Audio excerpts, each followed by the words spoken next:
Hello, everyone, and welcome back to the Clockwork Cantina, episode 154. I am one of your hosts, Josh902, and this is the other host of this show. I'm DT3. Hello, everyone. Hello. Welcome. What's up? Hi, everybody. Welcome to the 154th episode of this here show. If you're watching us live on Twitch, we're a little bit late. That is my fault. But sometimes later shows actually help us out a little bit more than the earlier shows do. So some of our friends that don't get to watch usually will get to watch now. And if you're on YouTube, this is the usual time. But yeah, now that that's out of the way, we got news today. There's a lot dropping. There's trailers to watch. I saved the big one from today for this show. Or yeah, I assume the big one from today. It looks like there's a lot of news. Sorry, I'm just glancing at the news. I haven't had a chance to look at it really quick. The today's big trailer. Yeah, it's. I already watched it, but hey, yes, that's go check out Daniel's reaction if he reacted to it. Go check it out on his YouTube. Go do it. I did. Check that out. But yeah, we're gonna hop into it because we got things to do. We got things to talk about. Let's go ahead and start out with what we've been up to. DT, you're up first, my friend. Let me go ahead and swap over our text for you. Boom. What have you been up to this past week, my friend? Over the past week, I have been up to a little bit. Been watching movies and playing games and not as much TV shows, but doing things here and there. I watched The Villainess because I've been like an action movie kind of kick. Because I haven't been able to go watch John Wick 4, so I'm like, let me go watch some other action movies in the meantime that could kind of not. I mean, it's hard to fill the void of John Wick, but you know what I mean. Like, Yeah, no, just I something gotcha. in the meantime. So I watched The Villainess. Was all right. It was a little bit more story than I thought for an action movie. I watched Shoot 'Em Up, which, man, if you like characters I've seen that before. with one-liners, bro, dude, that movie. I had fun with it though. I had fun with it. It's a It was a good wild time. movie. I watched that movie with Yeah, my dad. Imagine how awkward that was. When there's some bro. scenes in there that are weird. Yep, yep. That was a heck of a time. I watched The Limey, which is a 99 from 1999. It has Terrence Stamp in it. OG Zod, Oh Chancellor yeah. Valorum. Basically, the thing of that one is like an English dude comes to the States to avenge his daughter's death. So that's premise on that one. I watched this movie called Infinity Pool, which was weird and bizarre. I have never been more disgusted by a nipple than I have in that movie. That's all I'm gonna say, dude. That movie is wild. That's all I'm gonna say about it. Never have I been disgusted by a nipple more than I have in that movie. Anyway, moving on, I watched Hardcore Henry, which is like a all shot in like first person. Heard about that one for years now, and I was curious to check it out. So I was like, you know what, let's just watch it again with the action movie kick. So I finally checked that out.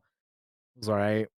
It was pretty interesting watching a whole movie that way. I hear a lot of people get Um, motion sick from that movie just because it's I if that affects you, I could see, yeah, I could see that how that could bother people. It doesn't yeah. that type of stuff doesn't bother me, but Mm. I know people there that do get motion sickness. Yeah, don't they would not have a fun time with that one. What else did I watch? I watched Studio 666, which is the Foo Fighters like horror comedy kind of stoner movie that they did. I don't know. It was fun. It was alright. I mean, it's not gonna be like the greatest thing you ever watch, obviously, but it's just, if you like the Foo Fighters, then you'll probably enjoy that one.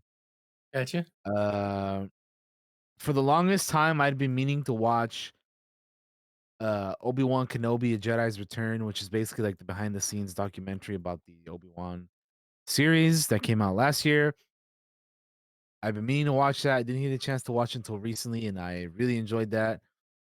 It really made me like just appreciate some of the things that this show did, like bring back Hayden and Ewan together and like, just seeing Vader and Obi-Wan, you know, duke it out and Little Leia was awesome, and just things that like that show brought that were amazing. Inquisitors, the temple, the Fortress Inquisitorius, just a bunch of cool stuff like that show brought that I really enjoyed. So it was cool seeing the behind the scenes of that.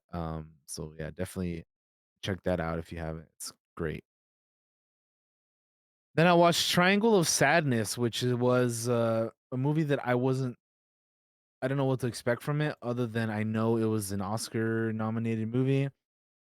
And that's a crazy ass movie, man. Like it's about kind of to has like some commentary on like the rich people and like how, social uh like I guess tiers of like how someone can go from there are things that happen in the movie.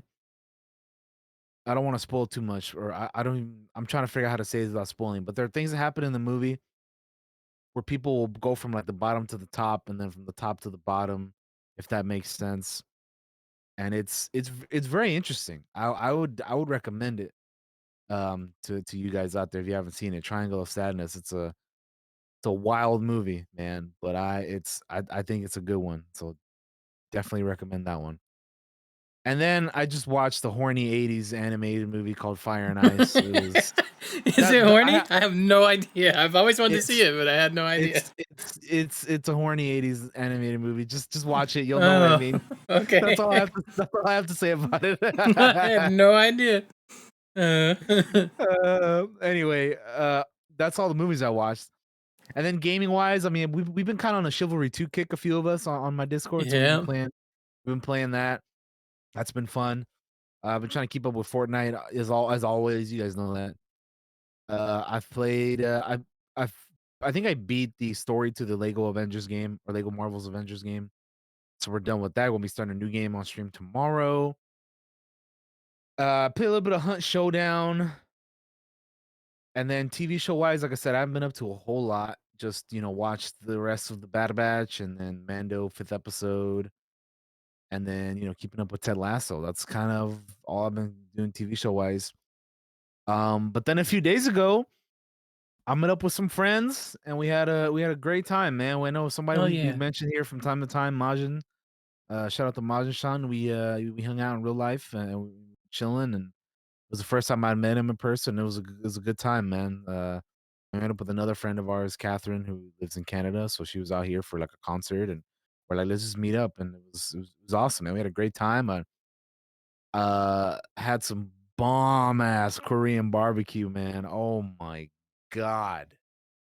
Oh my god. I had already had Korean barbecue before, but like I mean, each time I've had it is fucking phenomenal. Like if you guys are out there listening or watching and you have not had Korean barbecue, if you can, if it is accessible to you, if there's one near you, fucking do it. It is the most amazing thing. It is phenomenal. But yeah, I had that. Then we tried this other taco place that's local, that I had never gone to, even though I live out here, and it was good. I enjoyed it. And then yeah, we're just hanging out. Went to the LA Observatory, hang out for a little bit, and it was a warmer day, so it was nice to be outside. Um, but yeah, I wasn't expecting it to be as warm as it was because it had been kind of like rainy and cloudy and stuff out here. But hmm I guess the warm weather is starting to happen now. Now that we're in April, it's like, oh, the sun's gonna come out now. So it's like, yeah. But yeah, it was cool meeting up with them. That was definitely the highlight of the past week. And yeah, man, just that was a great time finally getting to meet them and hang out with them. And yeah, it was awesome. So shout out to them for coming out here and hanging out and all that good stuff. That's kind of been what I've been up to. Uh what's been going on with you, Josh? All right. Movie wise, I finally watched Everything Everywhere All at Once. I watched it. Nobody was really in Discord last night, so I was like, you know what? I'm just gonna lay down early and I'm gonna watch this movie. And I did, and I liked it quite a bit. So check out Everything Everywhere Yeah. All at Once. I recommend it. I'm not gonna go into spoilers on it, but that movie's kind of wild. It's absurd It's a at trippy times. ass movie. I And now, see why it Josh, won awards too. now you know about Rakakuni. I do know about Raccacoonie. I do. I figured I finally do know about Raccacoonie now, which was pretty funny. But yeah, it's a trippy ass movie for real. It Like is. if you haven't seen it, like you'll as soon as when you watch it, you'll know. It's Mm-hmm. wild. It's also heartfelt at times, and it's a little bit of everything. It really is a little bit of It's a everything. bit of everything everywhere all at once. Exactly. TV show wise, Mando watching, Bad Batch watching. We'll be talking about Bad Batch here, obviously, so I'll caught up on that. Yeah. I also watched the Obi-Wan Kenobi: A Jedi's Return because we were all together in Discord and we all were watching it together. So, boom, we watched that. Ted Lasso, watched that. The big thing I did this weekend, we obviously didn't play our Star Wars game because we all had prior things going on, but I watched WrestleMania on Saturday and Sunday. It's both days because they split it over 2 nights now instead of just 1 night. And night 1 to me is significantly better than night 2. Everything was so good on night 1. Like, even the things that I would consider like not the best, we're still fucking good. You know, we're still fucking like the best you could get, like out of anything. Like that first night was fantastic. So if you haven't watched WrestleMania, I'm not gonna spoil any of it for you, obviously, but I hope you did because it's fun to watch it live. And then the Raws after WrestleMania are always fun, and that'll be on in like an hour. But yeah, night 1 was great. Night 2. Yeah, some of it was good and some of it fell flat. There were some injuries. There were some things that shouldn't have happened that happened, and night 2 was a little rough. Like somebody went down to the ring to wrestle, and they tore their ACL or their quad rather, right off the bat, and it was like, well, that sucks. A certain other character, I'll just say who this was. Demon Finn Balor got hit in the face with a ladder. In the head with a ladder and busted his whole head open, and they had to not stop the match, but they had to like take kind of a break while medical personnel checked him out and stapled his head together again. By the way, that's what they were doing. So I can't imagine the pain that I mean, hats off for continuing to wrestle after that, because I'd be like, I want this to fucking end, dude. Fucking bust my head open. But yeah, I think they did say he got staples while they didn't have the camera on him while this was happening, obviously, but I'm pretty sure, I think they said they stapled his head together. And they kind of had to. Like, I know there were people bitching that about it happening. Like, just let him bleed. Are you crazy? Just a little amount of blood that was in the ring was enough to be like, okay, they definitely have to check him out or he's gonna bleed to death. So yeah, they stapled his head together. So it's a little rough. So night 1 over night 2. Night 2 is still fine. Like, it still had some good wrestling, but for the most part, there was some not good. And obviously, that main event was good. And although I think they booked it kind of wrong at the end, but that's just me. That's me. I don't run a big multi-billion-dollar business, so whatever. So yeah, WrestleMania was fun. Shiv 2, been playing a lot of. And by playing a lot of, I mean getting in there and being like, how the hell did that guy do that? How did he do that? How did he block this? That's me and Shiv. I also want to know how somebody could swing after me and then still hit me, or facts. They have a bigger 2-handed weapon. I got a 1-handed weapon. How they swing quicker than me, man? Yeah, and how do they kick? How do they kick so fast? Too, because by God, I will get kicked, and when I kick, it's like if I was kicking in real life, okay? It's like if I was underwater kicking. It's like the slowest kick of all time. Meanwhile, they're super kicking me like the fucking Young Bucks over here. I don't get it. Shiv 2 turns me into the saltiest salt you've ever salted. And then our boy Majin hooked me up with a copy of Diablo 2 Resurrected, the HD version, remake version, and I've been playing a little bit of that. Because I never played the OG Diablo or Diablo 2. And I think he's been playing it after we all did the Diablo 4 open beta and started playing that, and then we all kind of got hooked on it again. On that kind of style of game, rather, that ARPG. top-down style of game. So I hopped into that, and I've been playing a bit of that here and there, and it's been fun. So that's kind of really it. I've been prepping for the game this Saturday over the past week, just slow prepping different things up for the game on the Heroes and Fables. I can't wait to play. And we'll get to talk about that next week. Oh, next week, yes. Can't wait. I have so much fun when we get on there and get to play. So it's good to get back to that as well. As much as I enjoyed WrestleMania, it's time to get back to our Star Wars story. Man. We only have one session in the game so far, but I can't wait to get back to it. We had fun. It's gonna be a blast. DT had to shake hands with the nastiest hut you ever saw. Ugh. It's like a big snotty booger shaking hands with you. Terrible. I had to just go find a back to tank to stick my hand into, get rid of all that grime and nastiness. All right, DT, what do you say we get into some news, my friend? Let's do it. Okay, what's up first? So the first piece of news we got here today for the gaming news is that Nintendo had a direct for Legend of Zelda Tears of the Kingdom, and Mr. Onuma had a gameplay demonstration here that went on for a little over 10 minutes, like about 13 or so.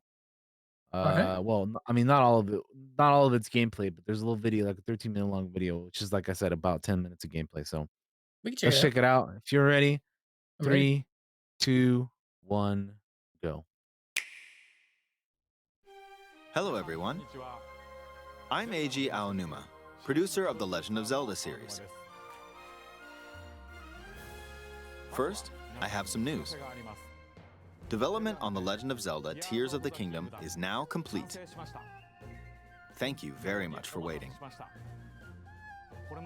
Many of you are looking forward to this game, and we've released a few trailers so far. Although it'll just be a brief glimpse, I'm going to actually play the game for you all today and show you what it's like. Okay? Let's begin. Here we are in the land of Hyrule. Go. Like The Legend of Zelda Breath of the Wild, there's a vast world to explore. Of course, it's not just the same world as is. It's changed in many ways. If we talk about all of the changes today, we'll run out of time, so we hope you'll seek them out for yourself when the game launches. In this game, the vast world of Hyrule reaches high into the sky. You'll notice some landmasses floating up there. We call them Sky Islands. You're probably wondering something. How do you get to the Sky Islands when they're so high up? Sky Islands. If we take a look, oh, something's falling from the sky. Do you see it? I wonder what that is. Oh. Let's head over to it. We're almost at the spot where the object fell. Here. Man, this is like climbing up the side Okay, of these use one of Link's new things. Sometimes abilities. when you run out of stamina, you just fall back If you down. do this on the annoy the rock shit that out of just me. fell,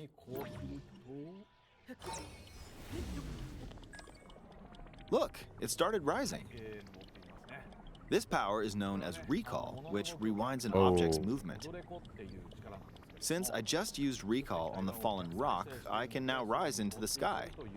We're a lot closer to the Sky Islands. Let's use the paraglider to reach one of them. There are a few other Sky Islands floating here too. Okay. I made it. There are lots of ways to reach the Sky Islands, so we hope you'll try a few different methods. Okay, now we're on a slightly bigger Sky Island. Just like on the surface, there are several man-made structures. Some trees are also growing here. You won't see many of those yellow trees on the surface, though. Let's walk around for a bit.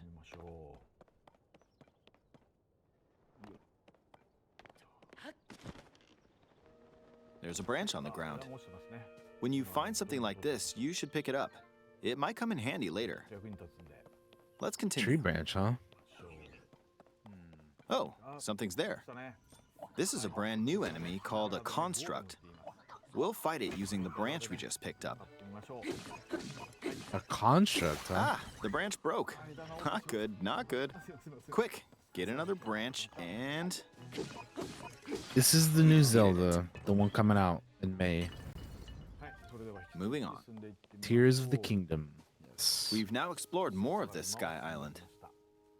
As expected, fighting with just a branch won't get us very far. Also, this branch is almost broken. So here's another one of Link's new abilities. If we use this branch and the rock over here, and do this, look, we can stick them together. We created a makeshift hammer. This is called Fuse. You can stick objects together to create new weapons with various effects. Let's take on another That's a new construct with thing this fused weapon. to this game. We're dealing with two of them at once. Oh, we beat one. The weapon's attack has definitely improved. The other branch broke, but this weapon has So I see that they have the the weapon degradation from the first game as by well. experimenting still. with the fuse ability. Which is not my. You can fuse two weapons, for example. I don't really like that in If we games, take this but long I feel like stick in and fuse it with a this pitchfork, or in Breath of the Wild, it didn't bother me as much as I thought it was going to. Because we you can always kind create of a can just weapon pick up with a a new weapon. much longer attack range. Still is annoying though when you're fighting and something breaks. With this, we don't have to get too close to enemies, That and thing we is can huge, safely man. attack from a distance. You can also fuse arrows with That materials is cool. in your You got some inventory. range. For instance, try fusing this leaf to an arrow. Fuse an ice The hell? elemental material to an arrow and you can freeze faraway enemies. Very useful. That's cool. I like that with the In arrows. addition, Yeah. let's see. Ah, there's a bird flying around. If you're out hunting, you might feel that aiming with an arrow is too difficult.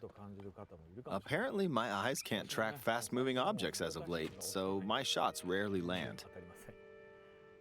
So, at times like these, here's an eyeball you can get by defeating monsters. Fuse it to an arrow and... Look, it homed in on the target. Comes a heat seeker, Nate. Let's try this on Okay, another yeah. bird. I'll just fire in that general direction. It's very simple. Depending on what you stick together, Nice. the fuse ability could also be beneficial for hunting. That's interesting. It makes me wonder how many different things you can I fuse fused together. a Like, mushroom to can my you fuse shield. anything Now, with you're anything, probably or is there wondering like if this has specific any things? use. Or Well, this Interesting. mushroom is actually a puff shroom. Let's fight an enemy with this. I okay. blocked with the shield. Okay, there's smoke now. The enemy's lost sight of Link, so... Attack! Even if you struggle Back with strike. combat, you can Nice. take down enemies using similar methods. In the previous game, you'd usually get powerful weapons by defeating strong enemies.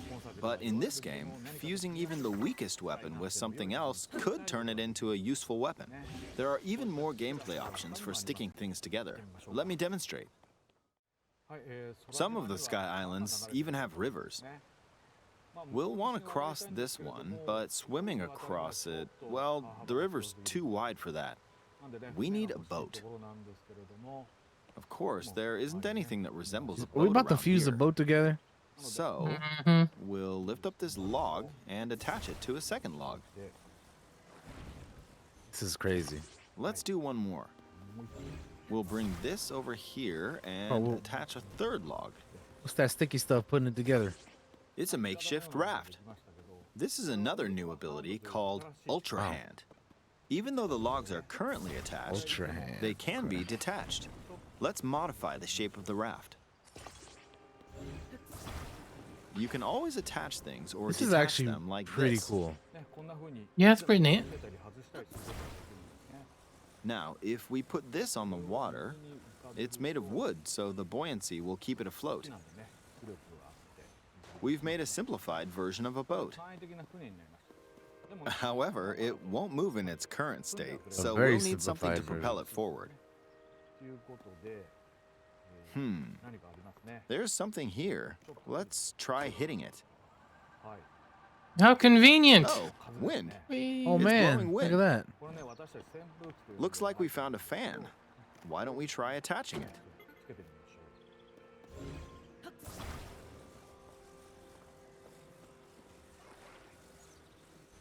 We'll attach another Here you one. go. Just stick it to the back there. This should make the boat well balanced.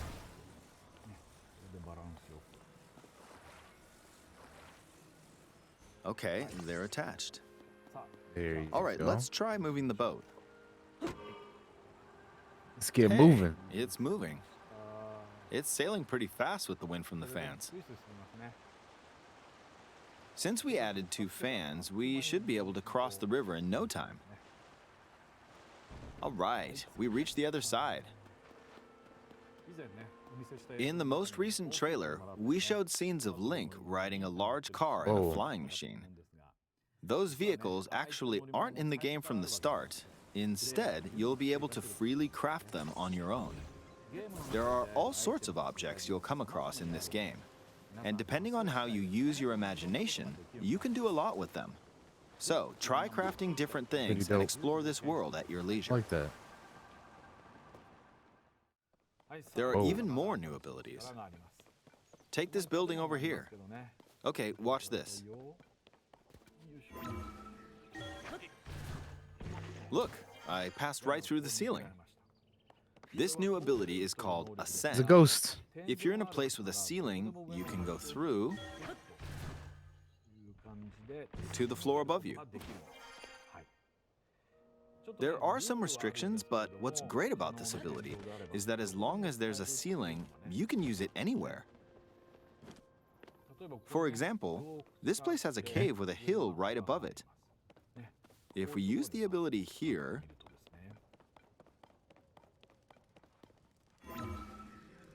This is gonna be crazy. What the hell? come on, keep going. Okay, we emerged at the top of the hill. Nice. In the previous That's game, you had to use stamina to climb a mountain. But in this game, if there's a mountain with a cave like this one, you can now get to the top without having to climb all the way up. Here's another example. Imagine you're stuck in a cage. If it's got a ceiling, you know what to do, right? Exactly. Oh, there's another construct. It seems to be holding a strange weapon. Some enemies are equipped with fused weapons, so battles will play out a bit differently from the previous game. Ah, it blew me away with wind. Looks like it's got some sort of fan. Ah, I got pushed off. Oh well, let's just return to the Damn. surface. You can It's a hell of quickly a fall, descend from man. the sky to the surface like this. It feels so good. In the sky, you'll be able to look out across the land. You can also search for destinations that pique your interest.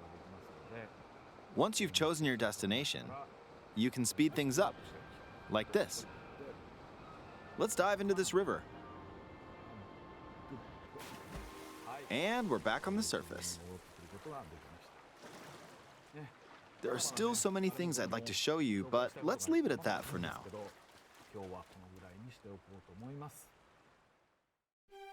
What did you think?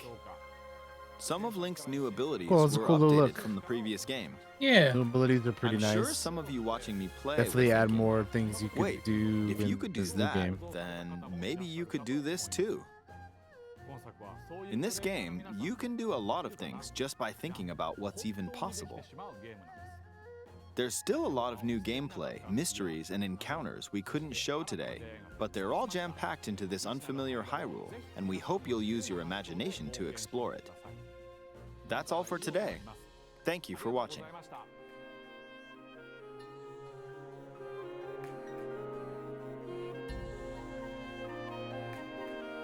Nice. All right. Cool. Very cool indeed. I don't mean to sound like a graphics snob, but man, this would be great if it wasn't on the Switch. It was on something really good, like a Switch 2. I just can't get over it. I know I sound like such a shit. I bring it up every time I see something with Switch, but It's so old at this point and looks not the best. But the game looks cool. I'm not a big Zelda person. I've actually never played one. I own Breath of the Wild, so and I haven't played it. I'm gonna play it eventually. But yeah, it's cool. All right. Yeah, that's the first piece of news we got here for today. But we got more. But wait, Uh, there's more. there's more, such as Atlas Fallen has been delayed to August. So we talked about this, I think, a couple weeks ago or last week, or I forget when, but it was We had a fairly recent. trailer, I believe, or something. Yeah, yeah, we saw something about this game we talked about, but they oh, actually, I think we might have gotten that they were coming out with the release date, but then they announced that the game was going to be delayed. Uh, so it'll be coming out on August 10th now, as opposed to May. But they revealed this after news of previewers recently going hands-on with the game at a press event, and the game was being showcased at PAX East, which took place last week.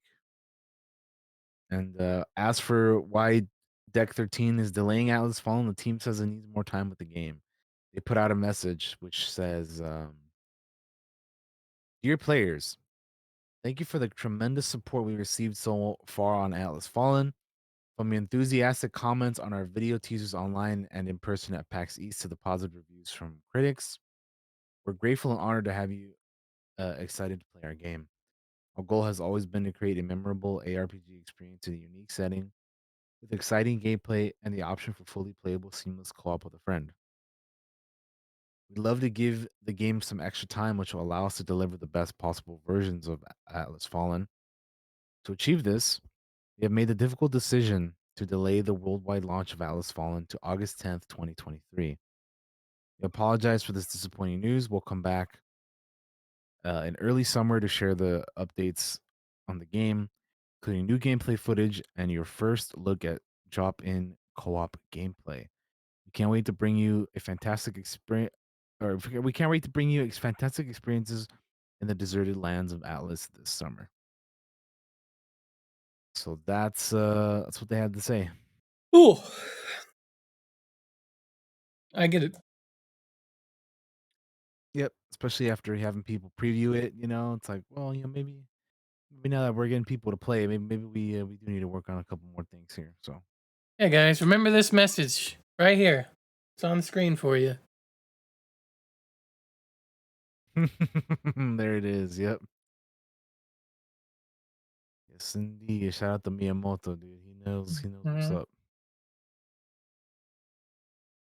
It's true, man. It is It true. is. That's why I don't mind games being delayed. I I don't want to don't waste my either. time on bad things. I want to enjoy my time on good things. I never have an issue with things being delayed because eventually, the game will be out and it'll be good, opposed to just a jarbled rush of a mess. Which, speaking of messes, we move on to our next topic, which is that E3 2023 has been canceled. So there was a report coming out from IGN that major publishers had either declined to attend or had little to no idea if the event would even take place due to the alleged lack of communication with organizer ReedPop and the ESA. IGN also received an email within the ESA explaining that the show simply did not garner the sustained interest necessary to execute it in a way that would showcase the size, strength, and impact of our industry. Over on Twitter, the official E3 Twitter account publicly confirmed the cancellation in a brief statement posted below. So they said, ReedPop and the ESA, which stands for Entertainment and Software Association, have announced that both digital and physical events for E3 2023 are canceled. Um, so Josh, kind of, this has been been years in the making here with this. Like we're Long time not coming. But surprised. It's been, yeah. especially over the past few years with how stuff has gone. It's just, this is not the same as it used to be, man. Like everybody is doing their own thing now. Like we've said this for a long time. Like PlayStation does their own states of plays, and Xbox is doing and is now doing their own stuff. Nintendo has been doing their directs for years now. So it's like everybody is just doing their own thing. It's like I saw a tweet when this was confirmed that said like something along the lines of like, why would everybody or no, this is what it says exactly. I found it. It says uh the show failed because giant game companies decided it was stupid and not worth their time or money to demo products and answer questions when they could just stream commercials directly onto your phone with a pre-order button attached. Um, so it's like, yeah, everybody's just doing their own thing. They don't have to, abide by, the E3, you know, stuff that we have known for years. Like it's just not the way things are anymore. Which like I feel about this like a few ways. Like one, obviously, as we've been saying, this is not a surprise. We have been Mhm. we've seen it, we saw this coming. We knew it was probably gonna happen. Because I mean, like anytime we talked about E3, I'm like, I don't even know what's gonna be there. Like if they do it, because it's like, everybody's all the major I think last week we talked about Ubisoft dropping out, right? It's like Mhm. literally everybody is doing their own thing now. So I don't know what E3 is was gonna be. Um, so yeah, it's not a surprise. But so that's one side of me is like I see, makes sense. It just we knew this was gonna happen. The other side of me is kind of sad though, because like it was one of those things of like I remember years ago, like E3 was the thing that you look forward to, right? And this Yeah. is yeah, I mean it's definitely nostalgia talking, but it's just like, man, it's like every summer, dude, you knew that around June it was video game time. Like we were gonna get some new announcements. We're gonna get some new, you know, trailers. Like I used to watch G4 and all that cool shit. Like that was, all of that. And it's not like we're not getting that now anymore. It's just different. But it's like I said, it's that nostalgia of like, that's how things used to be. And that's, it's just not how they are anymore. But it was fun while that lasted. But yeah, what are your thoughts on this, Josh? It's kind of the same as you. Like, it's a bummer. Like, listen, like we saw it coming. We knew it was probably going to happen. ESA's made some stupid ass decisions in the past with things, and that definitely didn't help with things. On top of everything else that came along, right? Like, we had a pandemic happen and all that happening. Um, and instead of trying to come up with something to kind of still put things together, they didn't. And Jeff Keighley did, right, with Summer Games Fest. So Yep. that's the other thing is like we are still gonna have like Summer Games Fest. I even think Jeff may have even tweeted about it. Oh yeah. Um, on the subject of E3, it's look, I'm sad it's gone. Like you think I definitely didn't want it to be gone. But because one, I grew up with it, right? Much like DT, it was like I'm gonna watch G4 and I want to watch. I need to make sure I get up to watch the panels because I'd have to get up early because they would do the panels really early. Um, and to see crowd reactions to things, like when Keanu came out on stage and "You're breathtaking," Yeah. we got that from E3. Iconic Uh, moment. Yeah, that was hmm great. uh, so yeah, it's a little bit of a bummer. And yeah, it does make me sad because it's something I grew up with. At the same time, I totally understand that game developers and all that were like they would have to sometimes struggle to get something ready to present at E3. Some of the Yeah. things you saw at E3 were not representative of a final product either. Um, so I totally get everybody kind of doing their own thing now. Do I like it? It's okay. I kind of like having the big event, which is why I enjoy Summer Games Fest a lot. So yeah, ultimately, I'm bummed by it. You know, like Yeah. I enjoyed E3. I enjoyed those crowd reactions to things. When you would watch a trailer and you know it was a room full of people and you could still hear the crowd while they're watching the trailer. It's kind of like getting to be there yourself and in the crowd, you know. So digital events won't have that same type of deal unless they have like a live audience. So that's kind of a thing that sucks, you know. But yeah, we did see it coming. We've seen it coming for like the last few years now.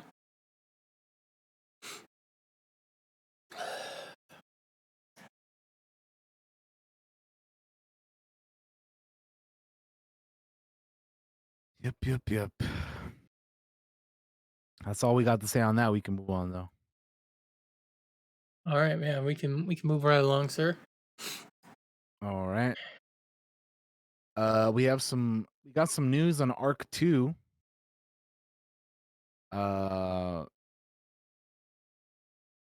on the community forums of Arc. The studio had some information for the Arc roadmap and events and what's going on, and they have decided to delay the sequel's launch to the end of 2024, where we'll launch exclusively on Xbox, Game Pass, and Windows distribution platforms like Steam on PC. They say we've put much thought into delaying Arc 2 for the betterment of the final product and the team's well-being. This news will be disappointing to many. We feel it too, but we're confident this heavy decision is the right one. So why the delay? Our goal is to make Arc 2 the best game it can be and provide a truly exceptional and rewarding experience for players. Unreal Engine 5 is incredibly new technology to us and all developers, and we aim to use this cutting edge tech to its fullest potential while creating a game with a never before achieved scope at Studio Wildcard. As we learn more about the engine and develop the sequel, we have adapted our workflows and adjusted our pipelines to accommodate this new next gen paradigm. And because of everything that it involves, we need more time for development. We sincerely apologize for this delay and genuinely appreciate your understanding. Your support and passion are vital to us, and we will continue to work intensively to deliver the ultimate next gen dinosaur survival experience.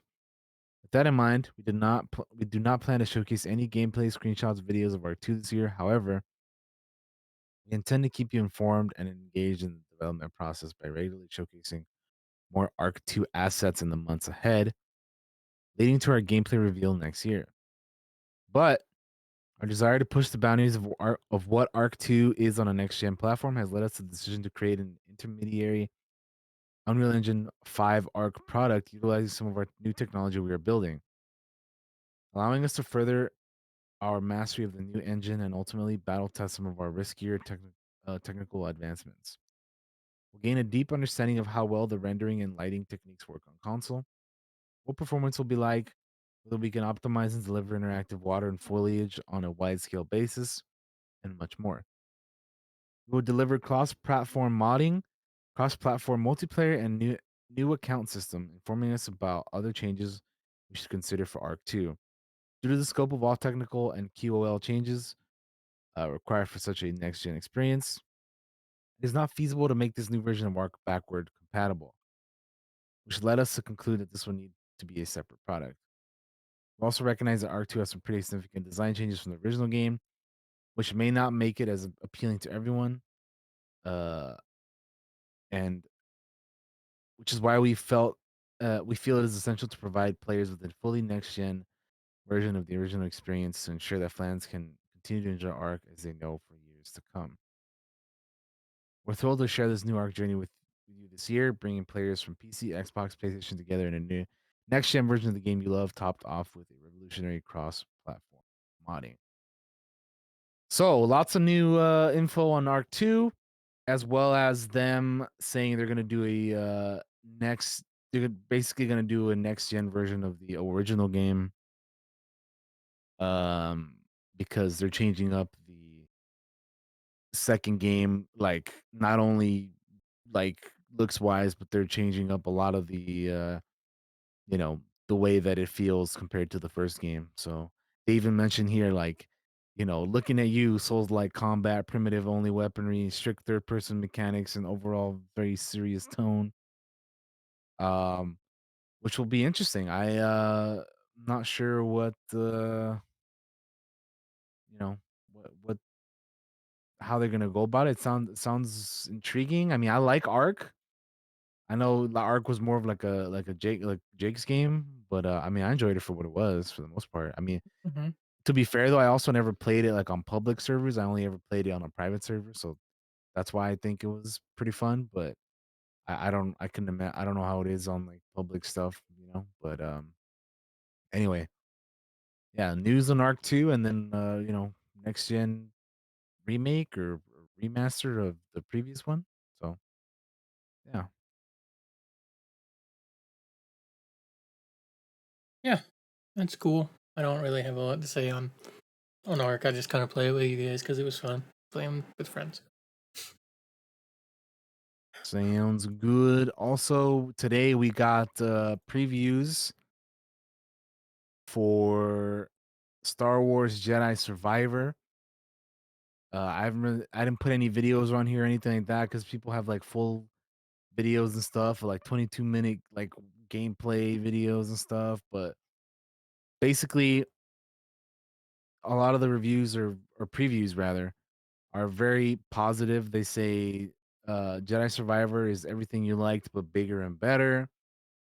And then some other previews are saying that it has improved in every way. There's 5 combat stances. You can perform blaster and lightsaber combos. There's flying mounts.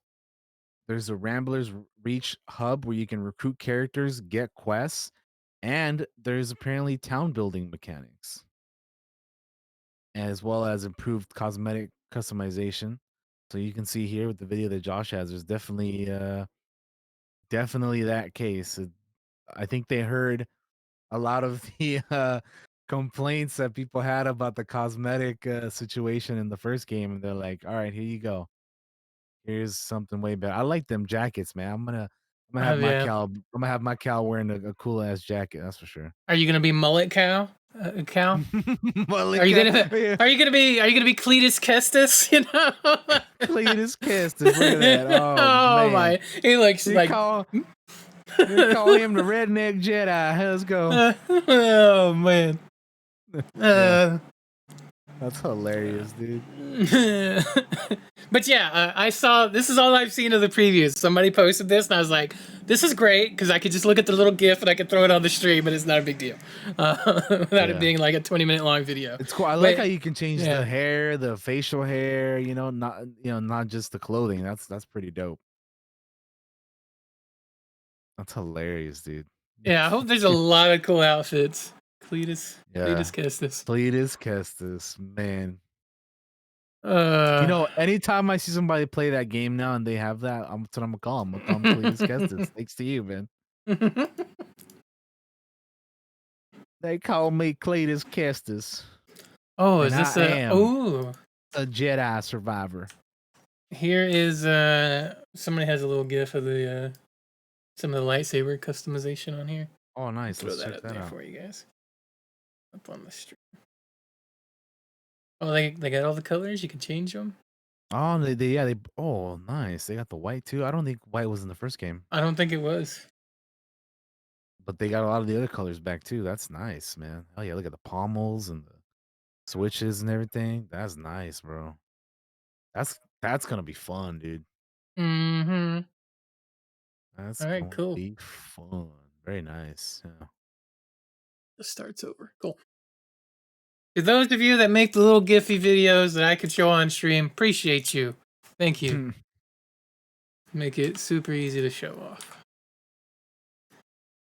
But yeah, I'm already excited for it because it's fucking Star Wars game. Okay, I'm gonna love it no matter what, pretty much. But Yeah. the more I see, the more excited I just am. So Yes, sir. All right, man. If you're ready, that's it for the game. I'm ready. The TV gaming news. news. Let's do Unless it. you got anything else, man. That's all I got I today. ain't got shit, dog. Let's continue All on. right, TV news. Let's get it on. Come on, round Oh, 2. what This up here first? is the television news. First up, we have uh Star Trek Strange New Worlds renewed for season 3. Even though season 2 hasn't aired yet, which that's airing in June. They have also renewed Star Trek Lower Decks. So, yeah, even before season 2 premieres, Paramount Plus is renewing Star Trek Strange New Worlds for a 3rd season. Which will be premiering its 2nd season on Thursday, June 15th. The animated series Star Trek Lower Decks has been renewed as well for a 10 episode 5th season, with a premiere date to come later in the summer. The additional seasons for Strange New Worlds and Lower Decks follows a decision to end Star Trek Picard with its current 3rd highly acclaimed season, and to send off flagship Star Trek Discovery after its 5th season, which premieres in early 2024. This upcoming new season of Strange New Worlds includes a crossover episode with Lower Decks, combining live action and animation. The episode was directed by Next Gen actor-director Jonathan Frakes. The animated series Star Trek Prodigy returns for its 2nd season this winter as well. So a lot of things ending in Star Trek and things continuing as well. You guys, if you know me, you guys know that I'm not a huge Star Trek guy, but I do enjoy Strange New Worlds. That is probably like, of all the newer shows, it's the only one that I've like been consistently keeping up with. I mean, there's only one season. I watched it all, but I will be watching season 2.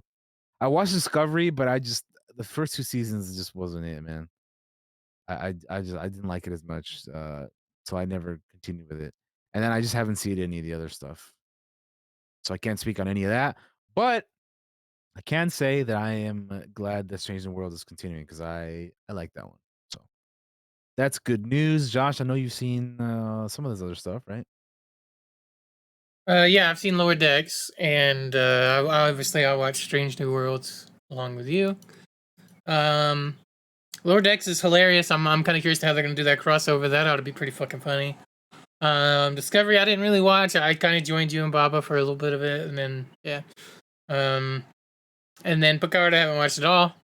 But it is kind of exciting that Jonathan Frakes is doing the director, being the director for the live action animation Crossover. dealio, because he's a great director, and he's I just like Jonathan Frakes. You know? Yep.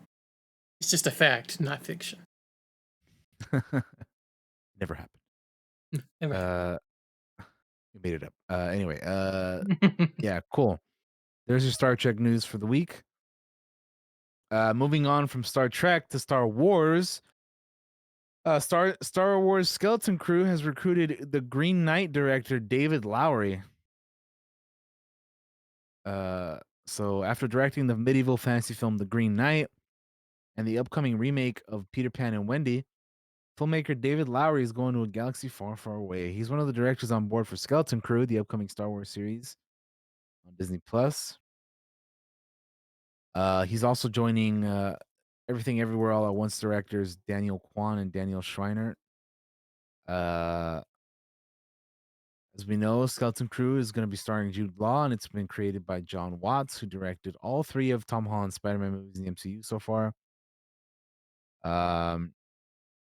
The details of the show are being very secret, but we do know that it's set in the New Republic era, on the same timeline as The Mandalorian and the Book of Boba Fett and Ahsoka and all this other stuff we're going to be getting. So, but what the way I've heard it described is kind of like Stranger Things and Star Wars. It's kind of how I've heard it described. But yeah. So there's your Star Wars news. And from one Disney property to another, we have going from Star Wars to Marvel. We have the official trailer for Marvel Studios' Secret Invasion, which dropped yesterday. Have you seen this one, Josh, or no? I did watch it. I did not react to it. Gotcha. But I have seen it. I was a little distracted though, so I'm gonna get a better look at it here. Gotcha. Yeah, I watched this. I reacted to it, so you can go check out my initial thoughts on that if you want to. But yeah, let's check this out here live on the stream. If you're ready, on 3, 2, 1, go.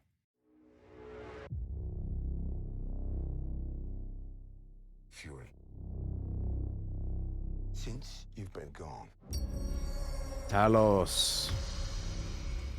things have gotten much worse.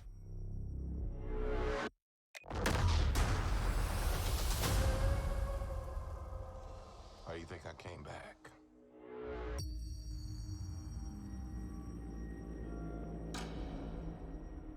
You're in no shape for this fight that lies before us, old friend.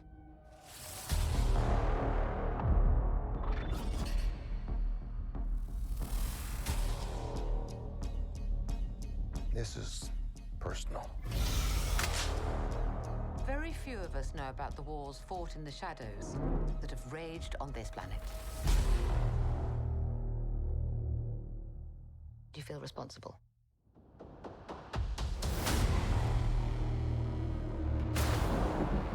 Where are the Avengers? This war is one I have to fight. Alone.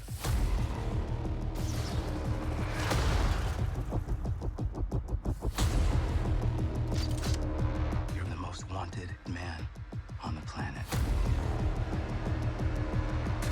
You don't know what they have planned for you. The great Nick Fury.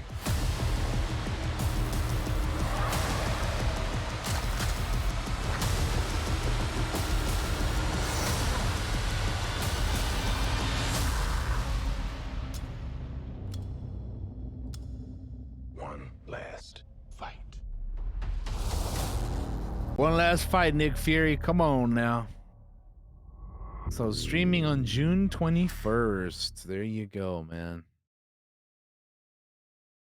That looks good. So yeah, it's It- very like It's very spy dark. thriller vibes. Yeah. It's like we're going back to the Winter Soldier kind of vibe, you know?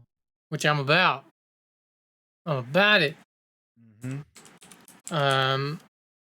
I am kind of interested in how they're going to do this Secret Invasion because it's going to be different from the one we know. The one that we read. Yep, Yeah. exactly. I was gonna bring that up too. It's like now that we've read the comic one, we kind of, you know, we may know some things, but you know, it's gonna definitely be different than what we you know is gonna be here because you just can't be the same thing, you know. Mhm. There's just too much in the comics that they can't just bring into this like at all. So Yeah. Yeah, it's gonna be interesting. It's gonna be interesting and I hope really good and cool because. I like the cast too for it. There's a lot of great actors in this, and I am very curious about like Olivia Colman and like Emilia Clarke, and just it's gonna be good, man. It's gonna be real good. I can't wait. We're a couple months away from that, and yeah, it's gonna be nice. All right. If we're done with What's this, I can next? handle this next part. I have Yeah, go here. for I it. just What do you pushed got? this in the news right before we went live, but we've known for a while that WWE is looking to kind of sell or merge or whatever, get some money out of it, and they announced today that Endeavor, which is the company that owns UFC. So Endeavor announces UFC and WWE to form a $21+ billion global live sports and entertainment company. I have the press release right here that says Endeavor Group Holdings and World Wrestling Entertainment today announced that they have signed a definitive agreement to form a new publicly listed company consisting of two iconic, complementary global sports and entertainment brands, UFC and WWE. Upon close, Endeavor will hold a 51% controlling interest in the new company, and existing WWE shareholders will hold a 49% interest in the new company. Together, UFC and WWE will have global reach, impressive scale, and omni-channel distribution on a combined 2022 fiscal year-end basis. UFC and WWE achieved revenue of $2.4 billion and a 10% annual revenue growth rate since 2019. Quoted as saying, "This is a rare opportunity to create a global live sports and entertainment pure play built for where the industry is headed," says Ariel Emanuel, CEO of Endeavor. "For decades, Vince and his team have demonstrated an incredible track record of innovation and shareholder value creation, and we are confident that Endeavor can deliver significant additional value for shareholders by bringing UFC and WWE together." So yeah, basically they're gonna get together, form a new company, and rule the world with billions of dollars. That's basically the gist of it, boys and girls. How it will all shake out over the next few days will be interesting. I'm sure Vince is still going to be involved in some ways, as well as I believe Triple H will be involved still with the WWE side of things. But yeah, they've been kind of looking for it. That's why they kind of brought Vince back from he came back from his exile, basically, was to kind of sell it and make a fucking boatload of cash, and that is what they have done here. So, I'm sure we will get more info on that as it develops here, because this was just announced today. This is brand new, hot off the presses announcement. How things will shake out, I have no idea, but I'm kind of curious to see where things change, where they go, and yeah, see how it is. That's all I'm gonna say on that. That'll be DT, interesting, man. UFC and the WWE, kind of teaming up here. yeah, It's gonna be interesting for sure. yep. And I guess that's it for television news, huh? Yeah, that's all we got. Yeah, All right, let's go ahead and move right along to the movie news, shall we? let's do it. What do we have first, my friend? For our first piece of movie news, we have a trailer to watch.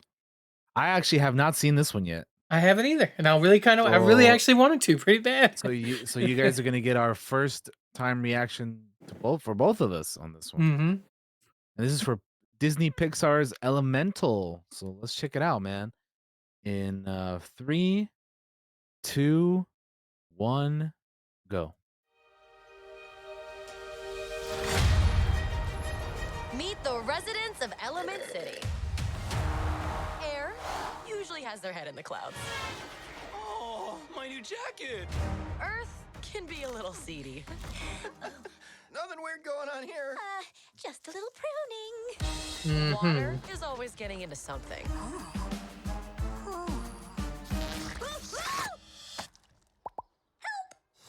And fire, as ordered, we run a little hot. This actually looks pretty cool, man. Like a city with just elements all over the place. Yeah. Sharpest dream of our family. Someday it'll all be yours. Pretty cool, man. But we all live by one simple rule.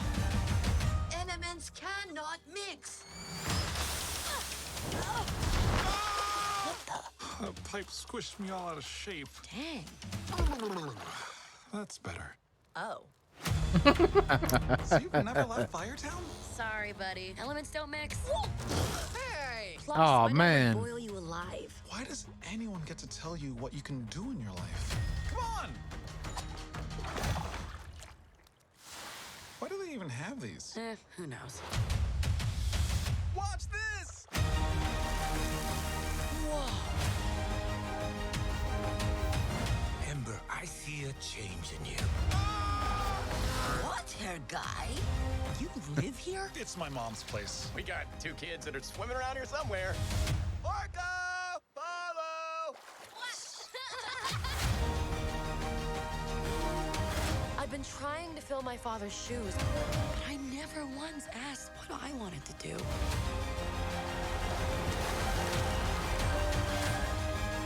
Try this. Dad, those are too hot. I love hot food.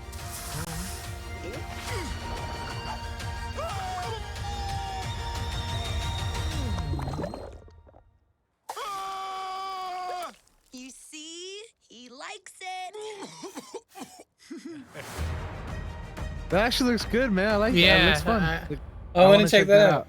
Yeah. Yeah, I will. We will definitely be giving that a go. I mean, yeah, it looks. Like I said early at the beginning, I like the whole like here's Element City. You got all air over here, earth here, water and fire, and they're all kind of they're like existing in the same place, but they're all like separated in their own little areas and stuff. And Hmm. how they interact and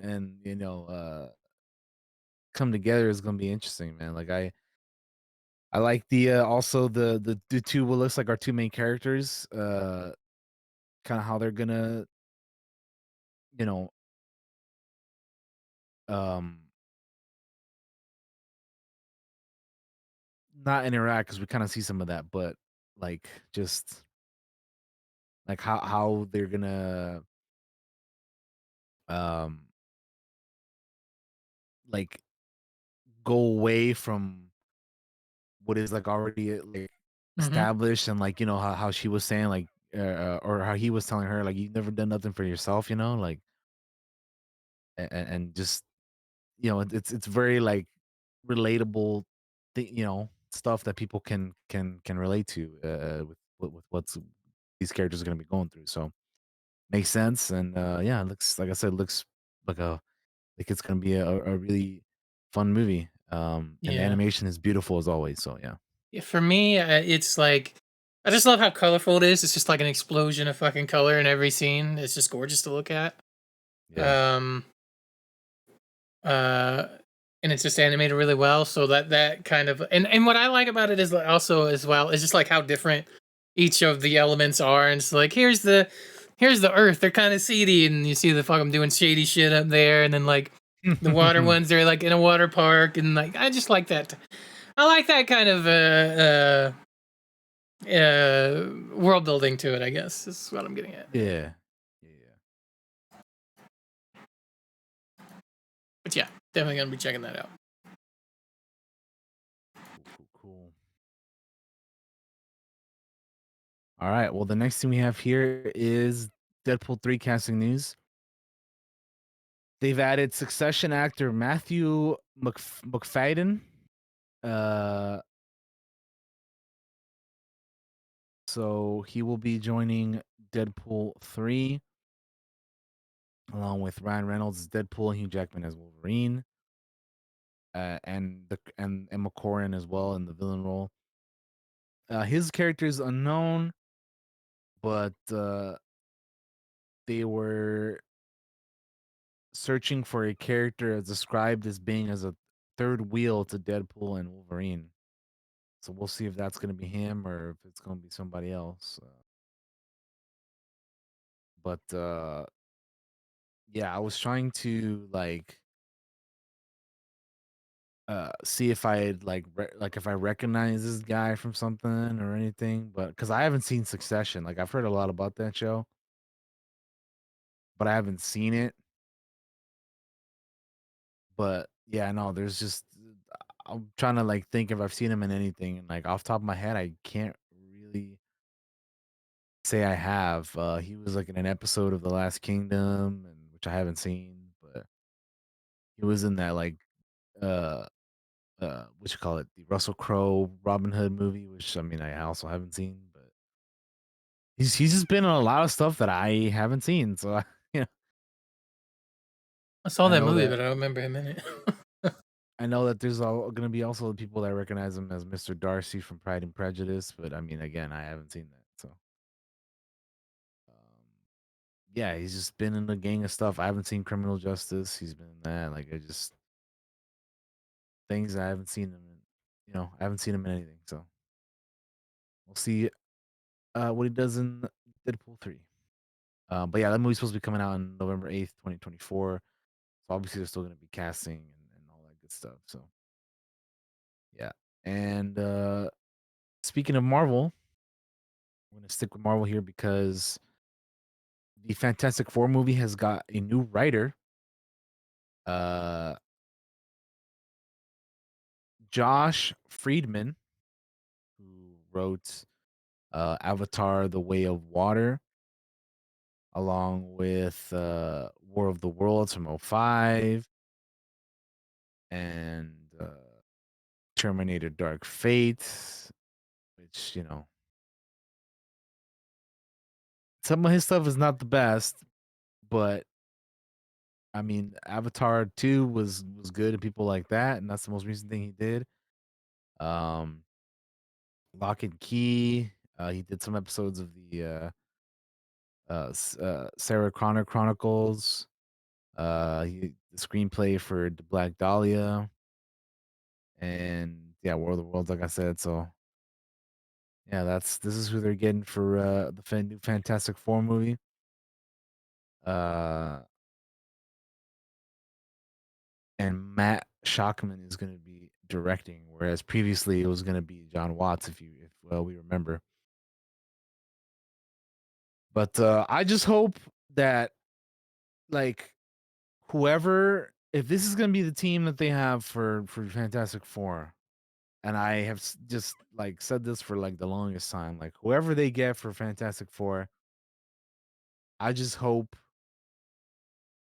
that they get it right this time, because they have had too many instances and opportunities of them just not doing well with Fantastic Four, which is a shame, because I want to say the best Fantastic Four movie is The Incredibles. And obviously that's not Fantastic Four, but it's kind of meant to be like them. But yeah, they it's a shame. But Fantastic Four is like some of the best like Marvel characters, and they just, how is it that they haven't been able to get them right after all this, after all these years and after all these attempts? It blows my mind. But yeah, I hope they get it right this time, man, because it's gonna be for the MCU, and we'll see who they cast and all that stuff. But hopefully they get it right, man. Hopefully they get it right.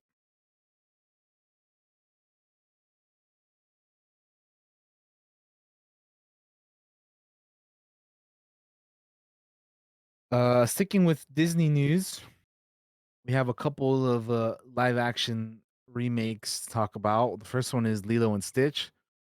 They have casted Lilo, and it's the actress's name is Maya Kialoa, who I'm gonna go ahead and guess is a relatively unknown, Mm-hmm. because she's probably a young girl. I don't know how old Lilo's supposed to be in the movie, but I mean, she's probably gonna be a little girl, so that makes sense. Um, so that's cool. They're starting to uh cast it alongside it with Zach Galifianakis, which, if you remember, he was the first guy that they cast for this movie, which I never would have expected, but that's what happened. And yeah, that's cool. I like Lilo and Stitch, man. I haven't seen it in a while, but I like the original. Hopefully they can do it some justice, even though some of the live action remakes have not been the best. But we'll see what happens. Yeah. The other live action remake we have to talk about is that Dwayne Johnson over on Twitter made an announcement today in the morning earlier that they're going to be bringing Moana to the live action. Uh, he partnered with Disney to tell the story through the realm of music and dance. Uh, so he will be returning, play Maui, uh, for that. And yeah, that's cool. I like Moana. I don't think I've seen it since it came out. I probably only watched it the one time, but it was a pretty good movie. And I think it's cool that The Rock is gonna be returning as Maui, and then also the voice actress for uh Moana, Louis Carvalho, is gonna be executive producing this one too. So that's cool. But yeah, again, all I can say about these live action remakes is hopefully they do them justice. I mean, they we know how the previous ones have been. Some of them have been okay, some of them have not been, but we can always be hopeful and wish them the best with that. So Yeah. good luck to them on that. Um, in other news, the Street Fighter film and TV rights have gone to Legendary, and they will be working with Capcom on future adaptations of the fighting game. So while the video games are still coming out and doing their thing, um, Legendary, who has a film distribution deal with Sony, has Dune Part 2 coming out later this year, November 3rd, and they are going to be dipping their toes into the video game adaptation world. Obviously, we've had a bunch of various different video game adaptations. The most recent one, which is The Last of Us over on HBO, which is very successful. And then we got the Super Mario Brothers movie coming out here pretty soon. Paramount's been doing pretty good with the Sonic movies. So I feel like video game adaptations are on the rise, as they should be, because there's a lot of great video Yeah. games. There's a lot of great video games that they can and should make or adapt rather into film or TV shows. And it had always been mind-boggling to me that they could never get them right, but it looks like we're turning that ship around because a lot of video game adaptations are starting to be good now. And damn, better late than never, but damn, it took them long enough, right? Right. So hopefully, I'm not even the biggest Street Fighter fan, but hopefully they can get the next Street Fighter like to be pretty good too. Depending on what they do for that, because Legendary has the film and TV rights, so they could go either way, or they could do both, or whatever. We'll see what happens, but that's cool.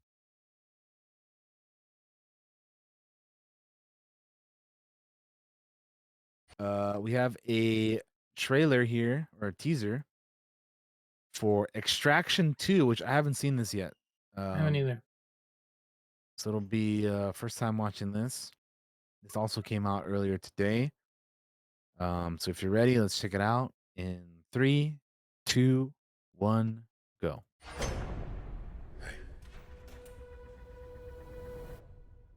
Move.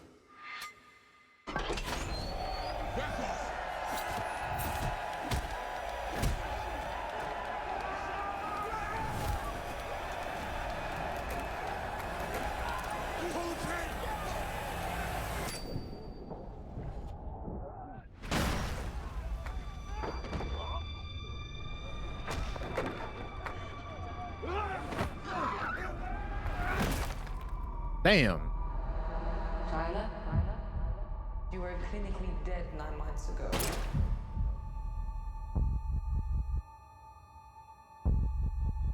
But you fought your way back.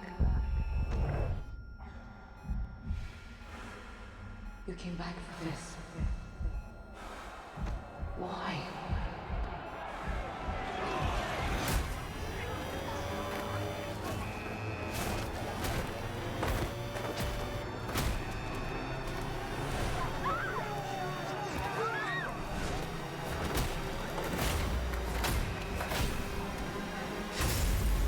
Man, I can't believe they gave Thor a shield.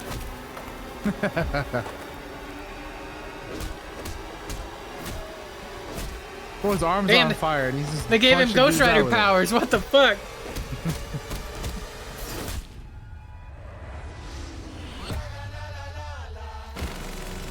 Dang, with the minigun? This looks like some Call of Duty shit. Right?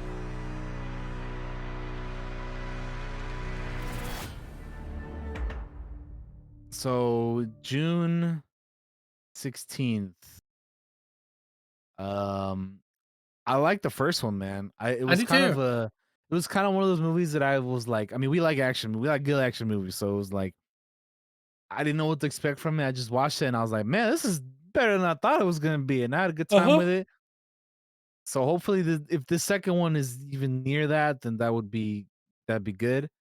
That I think it's crazy that they just instead of having like an actual teaser, they just threw up an entire scene as like the teaser. Mm-hmm. But that was cool. It was I like what I saw. So hopefully hopefully it'll be good. I mean, Hmm. I like the first one. Chris Hemsworth is good in as this character, so hopefully they will have made a sequel here that is like I said, if it even is anywhere near as good as the first one, will be in good hands. Yeah, my dad and I watched the first one, and we liked the shit out of it. This is a good little movie. So I'm looking forward to watching this one and checking it out. Hell yeah! Now we have the big trailer, the one that we've been waiting on. I know I've been waiting on it. That's for sure. I've Uh, been really interested. Yeah. like I said, I up top at the beginning of the show, I did react to this. So if you want to see my initial thoughts on it, definitely go check out my YouTube because I watched it there and reacted to it. But we're gonna watch it here now. You're gonna get Josh's first thoughts on it, I believe. So Sure. when you are ready, I'm we'll ready. press play in 3, 2, 1, go. Excuse me, Mr. Reyes? You finished scraping the gum off that lounger or what? Everything right now feels so out of reach. You always land on your feet, bro. You're Jaime. They don't get out much. I just want to rock. Jenny? God, that's your life. But do not open it. You went in to get us jobs, and all you brought back was a hamburger? Okay, I don't think it's a burger. You haven't looked? What the hell is that? How did you get it to do that? I think he likes me. Fucking George Lopez with the mullet, bro, is ridiculous.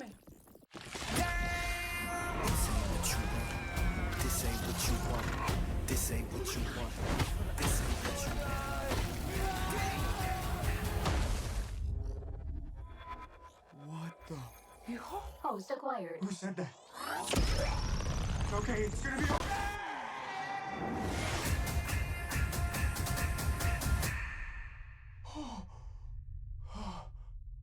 Space. Re-entry systems ready. Wait, no! This ain't what you want. This ain't what you want. This ain't what you want. What is going on? I just wanna rock. It's called the Scarab. It's some kind of world-destroying weapon. It's designed to protect its host. This ain't what you want. Sometimes it does what you want, and sometimes it doesn't. Body out of I think I cut a bus in half. The Scarab chose you, but it belongs to me. That low you feel for your family makes you weak. I just wanna rock. You gon' kill my vibe, stand on my money, don't know my side. The universe has sent you a gift, and you have to figure out what you're gonna do with it. That's my high. 1, 2, 3, 4, throw up the 5. Whatever you can imagine, I can create. Let's party. Nice choice. I just wanna rock.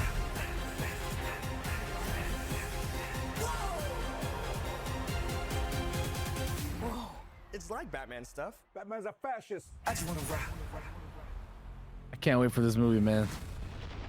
Yeah, that looks August cool. 18th. So looking forward to that. They got the big belly burger with the scarab in it.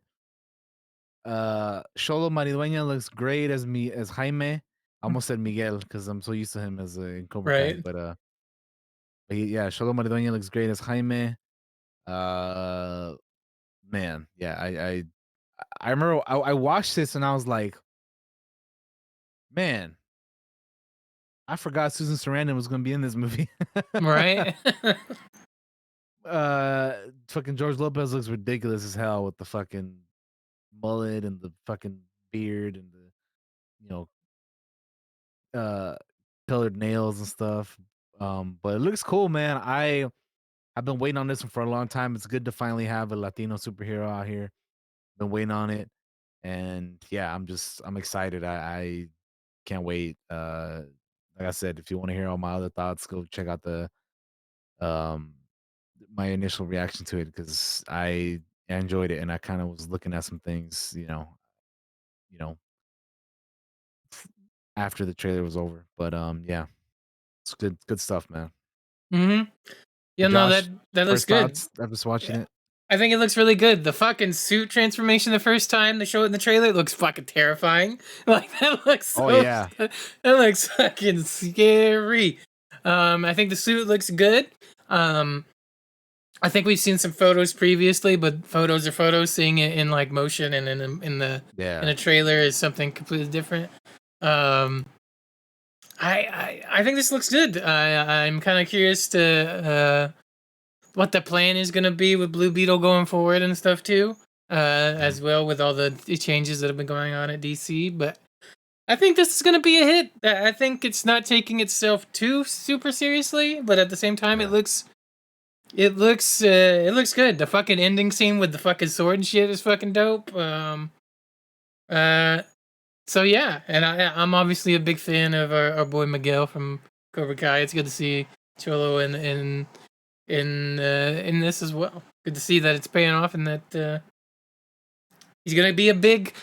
If it does well, he's gonna be a big part of this next DC movies that are gonna be coming. I'm sure, right? So. Because I remember Uh, seeing James Gunn whenever he came out with the new plan for the the next his plan for DC. He said that yeah, Shazam and Blue Beetle could fit into that. Like they're kind of they can work for the next phase of that. yeah. So yeah, I'm excited. I hope we get to see more Blue Beetle and more of Sholo as Jaime. And yeah, I'm excited, man. It's Also, been looking forward to this movie for a long time. I just happened to pause on a scene, and it looks like that's the original Blue Beetle outfit back there in the back. Yeah, they have Ted Cord's Blue Beetle outfit in there, and then the one before him too. That's cool. That's kind of cool. Yeah. Yeah, All very right. very cool. Yeah, I'm yeah. excited for that. That's our movie news, man, for the week. That's the news, everybody, for the week. I don't really need a break. Do you need a break, DT, or you just want to Nah, roll I'm into good. Bad We Batch? All can right. go straight into it. Yeah. All right, guys. We're gonna move right on into Bad Batch season 2. It is over. It is complete. We watched the last episodes last week. Yep. DT, go ahead and set us up for what we're gonna be talking about. How about it? So if you clicked on this episode, you obviously know we are going to be talking about Star Wars: The Bad Batch season 2. If you want to go check out our thoughts on season 1, there's check out the Clockwork Cantina playlist. It'll be in there somewhere. I forget what number episode it is, but just you'll find it. But today though, we're talking about season 2. It just ended this past week. And yeah, so we had another 16 episode season. Um, they started off with 2 episodes on the first day.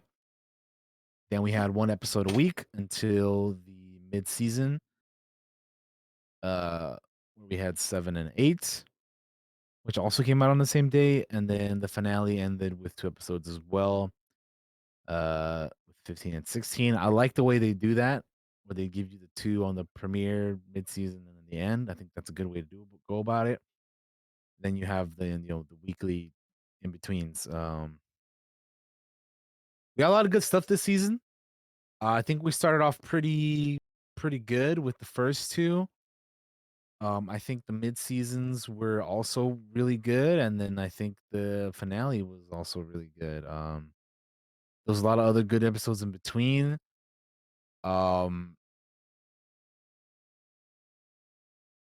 I also looking back now at some of the stuff that we thought maybe were might not have been as important. It kind of you know it kind of it all like leads up to or like connects in a way with what kind of happens in the finale and with characters that they set things up early in the season and then you kind of get the payoff at the end.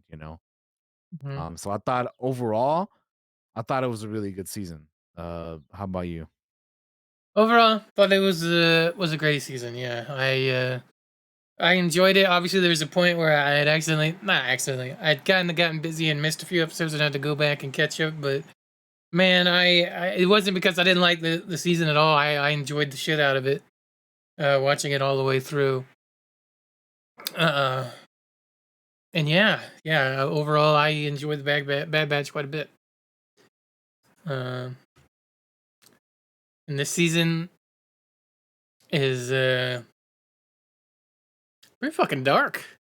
It's pretty fucking dark, DT. It's a pretty dark show at times. Yeah, they definitely you know, from the beginning, like even like it's for, like the first and second episodes, like they, I mean, the first episode we go to Dooku's, we go to Sereno, we steal Dooku's treasure, that he accumulated during the war and before and all that, and they mention and bring up some of the stuff that they did to where he did to get to that point, and like there's even like the Bad Batch themselves are confused because they meet up a guy and he's like, they're like, "Aren't you a separatist or something like that?" And he's like, I'm just a Serenian, dude. Like just because Dooku's from here don't mean we're all like, don't mean we're all like that. You got to think about those of us who are just kind of having to deal with all the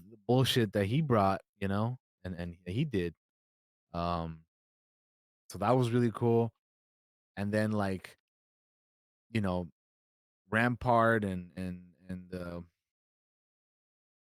uh the other clone guy that I'm blanking out on the name, but he was like the dude that ended up like getting killed by um Wilco, I think's his name, right? And Rampart, Captain Wilco. Yeah, that's what it was.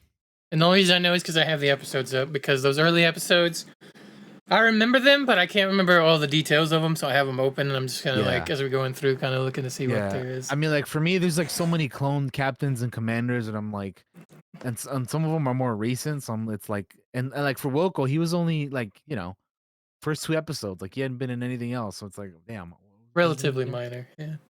Yeah, but I mean, he left an impact though, because Yeah. Well, that's the what thing with all happened to him as clones. a character.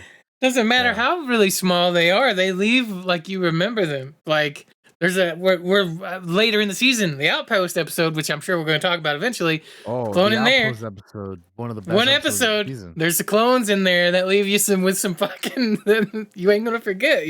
Like it's kind of one of the things the Clone Wars built and the Bad Batch continues is just like they're clones, yeah, but they leave an impact on us, the viewer, when we watch. So for Yeah. sure.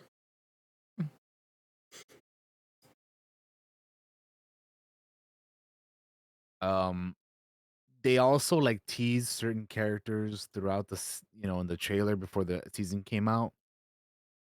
Like if you watch the trailers, you saw that Palpatine was gonna show up, Cody was gonna show up, Gunji was gonna show up. Like there's a lot of Mhm. familiar faces from the Clone Wars and beyond that we were like, oh man, they're gonna be showing up this season. So that's pretty hype.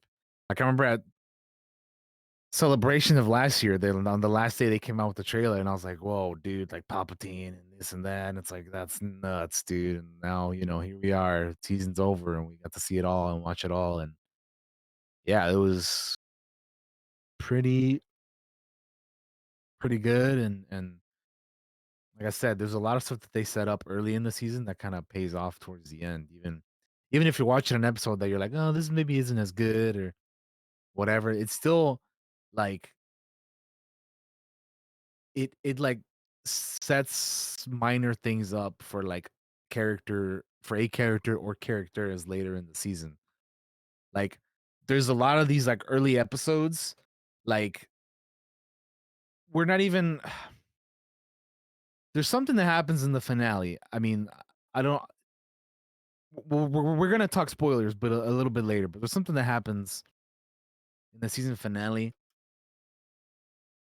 where they kind of set stuff up like really early on with a particular character, where you think you're watching an episode like episode 4, which is called Faster, or episode 5, that you're like, these are maybe like weaker episodes, but they still like they're building on relationships and characters, and there's interactions in them that if you didn't have that stuff, maybe you wouldn't care as much about what happens to some of these characters later on.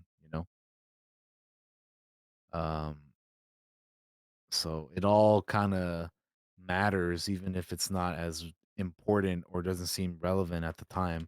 Like in the end, that's why you gotta wait for a whole season to come out, because it's all leading up to the end, right? Um, so yeah. Uh t- yeah, like I said, good season. They brought back some stuff that hasn't been in Star Wars in a while. They introduced some new things, and like any good Star Wars does, right? Like they bring back the familiar, introduce some cool new things, bring back something you haven't seen in a while, and it's just good old Star Wars, man. I love it. I really did enjoy it. It's really is a continuation of not only season 1 of the Bad Batch, but also just the Clone Wars as a whole. And you know, I really dug it, man. Um of all the 16 episodes, did you have like a favorite or a couple favorites that maybe stood out to you more so than others? Oh, I got a couple favorites. Uh, the solitary clone episode, which I think is episode Yeah, 3. 3. Yep. Um, I really enjoy that episode a lot. Uh, because we get Cody, and we Yes. also learn some things about Cody, which is that he ends up deserting at the end of this episode. Spoilers. Like that's like cool. I also love all the crosshair shit that happens in this episode. Um, but it's also kind of why the Outpost is also. If I had to pick a top favorite, it would be the Outpost episode. Like that episode is, oh, it's chef's kiss. It's so good. It's so good for so many It's reasons. Like, it's really it's definitely like I would say one of the best episodes of the season. yeah, absolutely so good.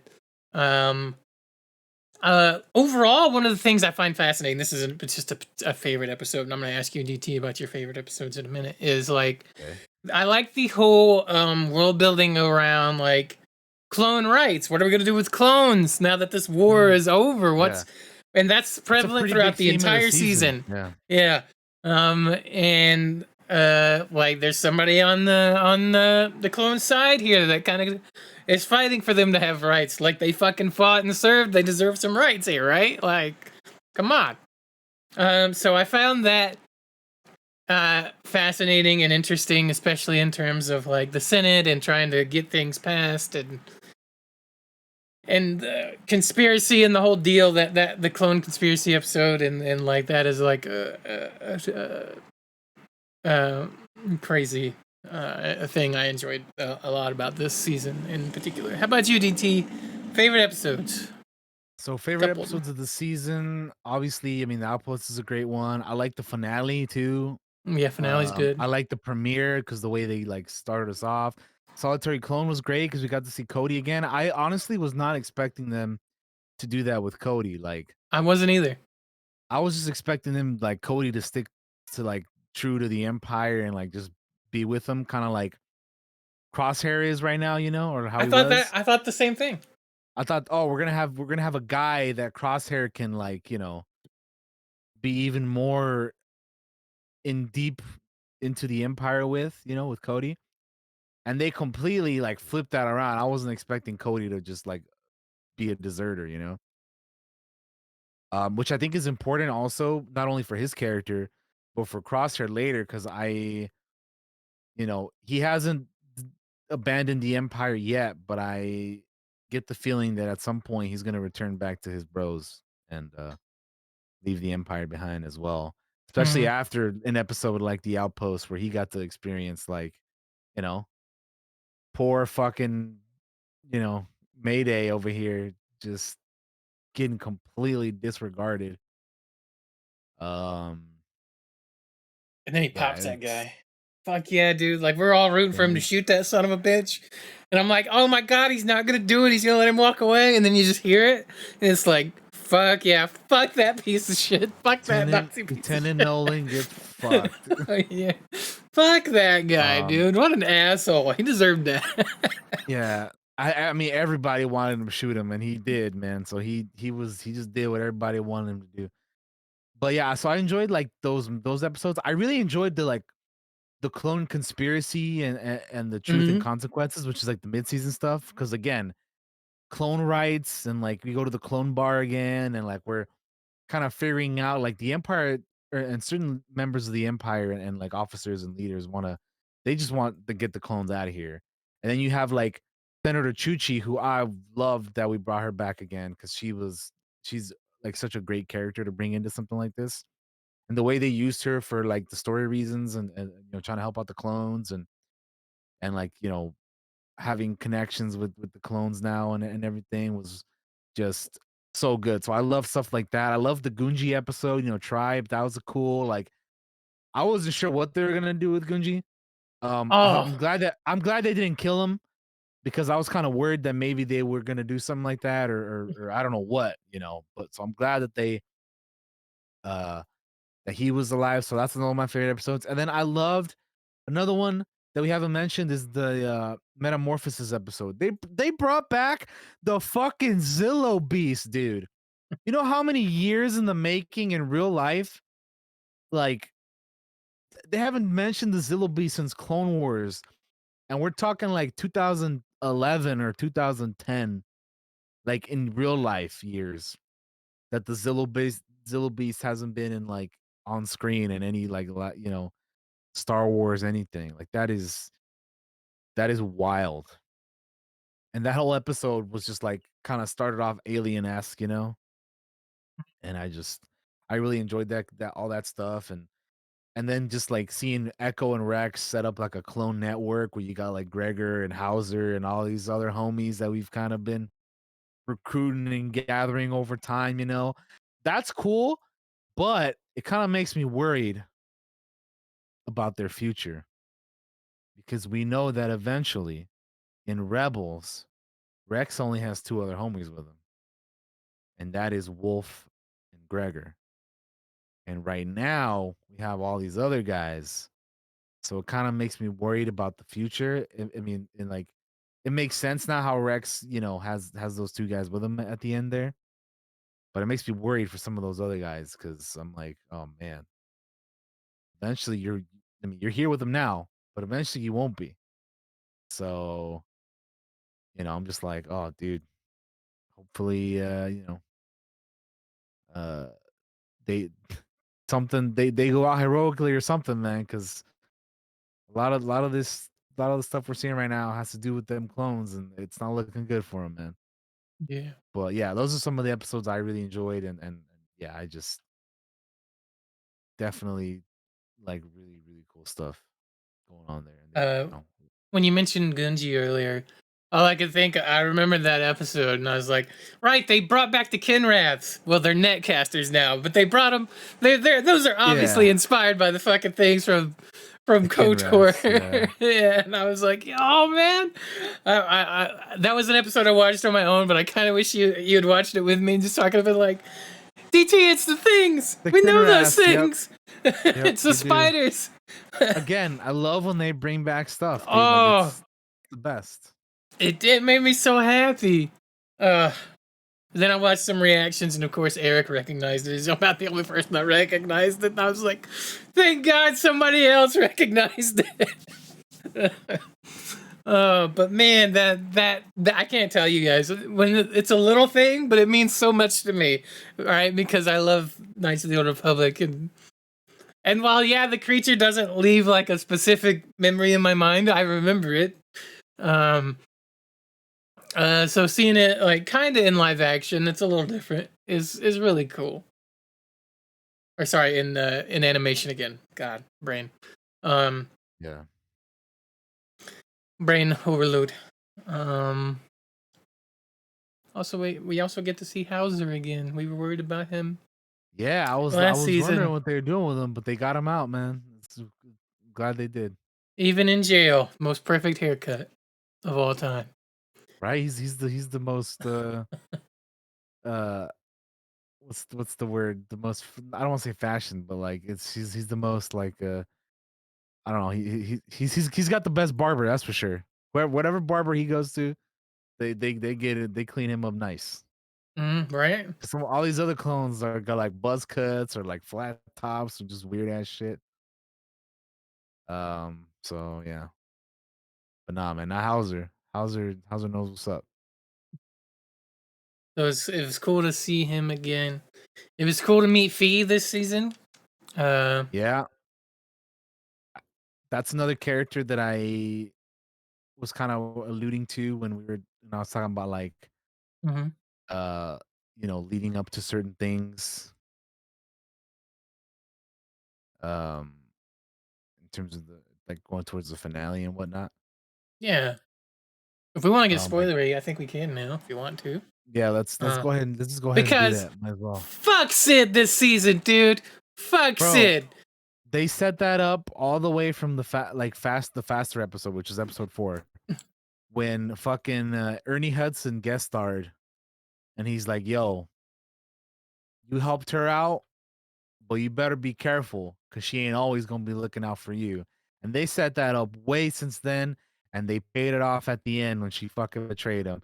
And when I was watching the finale, and they go outside, or we go outside, and Echo looks up and he sees this fucking Venator Star Destroyer, I'm like, oh, dude, she did him dirty, man.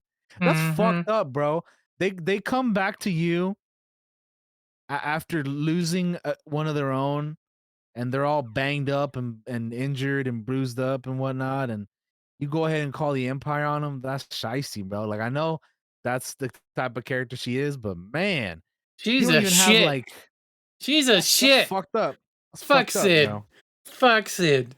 I was like, oh, please. Yeah. I think it was in the last episodes. I was like, please shoot Sid. Fuck, fuck Sid. I don't want her to get a redemption arc in any way. I just shoot her. She's a piece of shit. Never Get her trust outta here. Trandoshans. Never do it. I say that as somebody that played a Trandoshan on Star Wars Galaxy. Now never trust them. Fuck them. Shoot them immediately. They're on site, dog. There's a reason Wookiees hate them. All right? Just shoot them. No.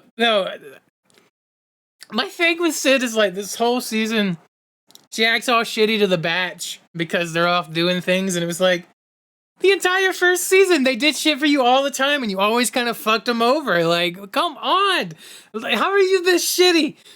Fuck Sid. I'm anti-Sid. All right. I'm anti-Sid, yeah. Yeah, nah. She did him dirty, man. She did him dirty. Give me an sure. antacid because I'm anti-Sid. That's really bad. Man. But yeah, they definitely man, we are spoiling things, guys. If you made it this far and you fucking still ain't left that, I'm gonna drop the big one on you in a minute. This whole season we spent a lot of time with Tech. Yep. Which probably should have kind of set up what was gonna happen in Plan 99. Yeah. And it does. We lose one of the batch in this episode. We lose Tech, which was heartbreaking. Especially because he's gotten kind of closer with the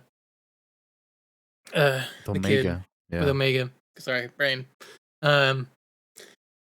And man, it really hits, man. Losing one of your brothers, Plan 99. You know, just when have we ever followed orders? You know, like, yep. Man, some good lines here. They and said especially, yeah. So go ahead.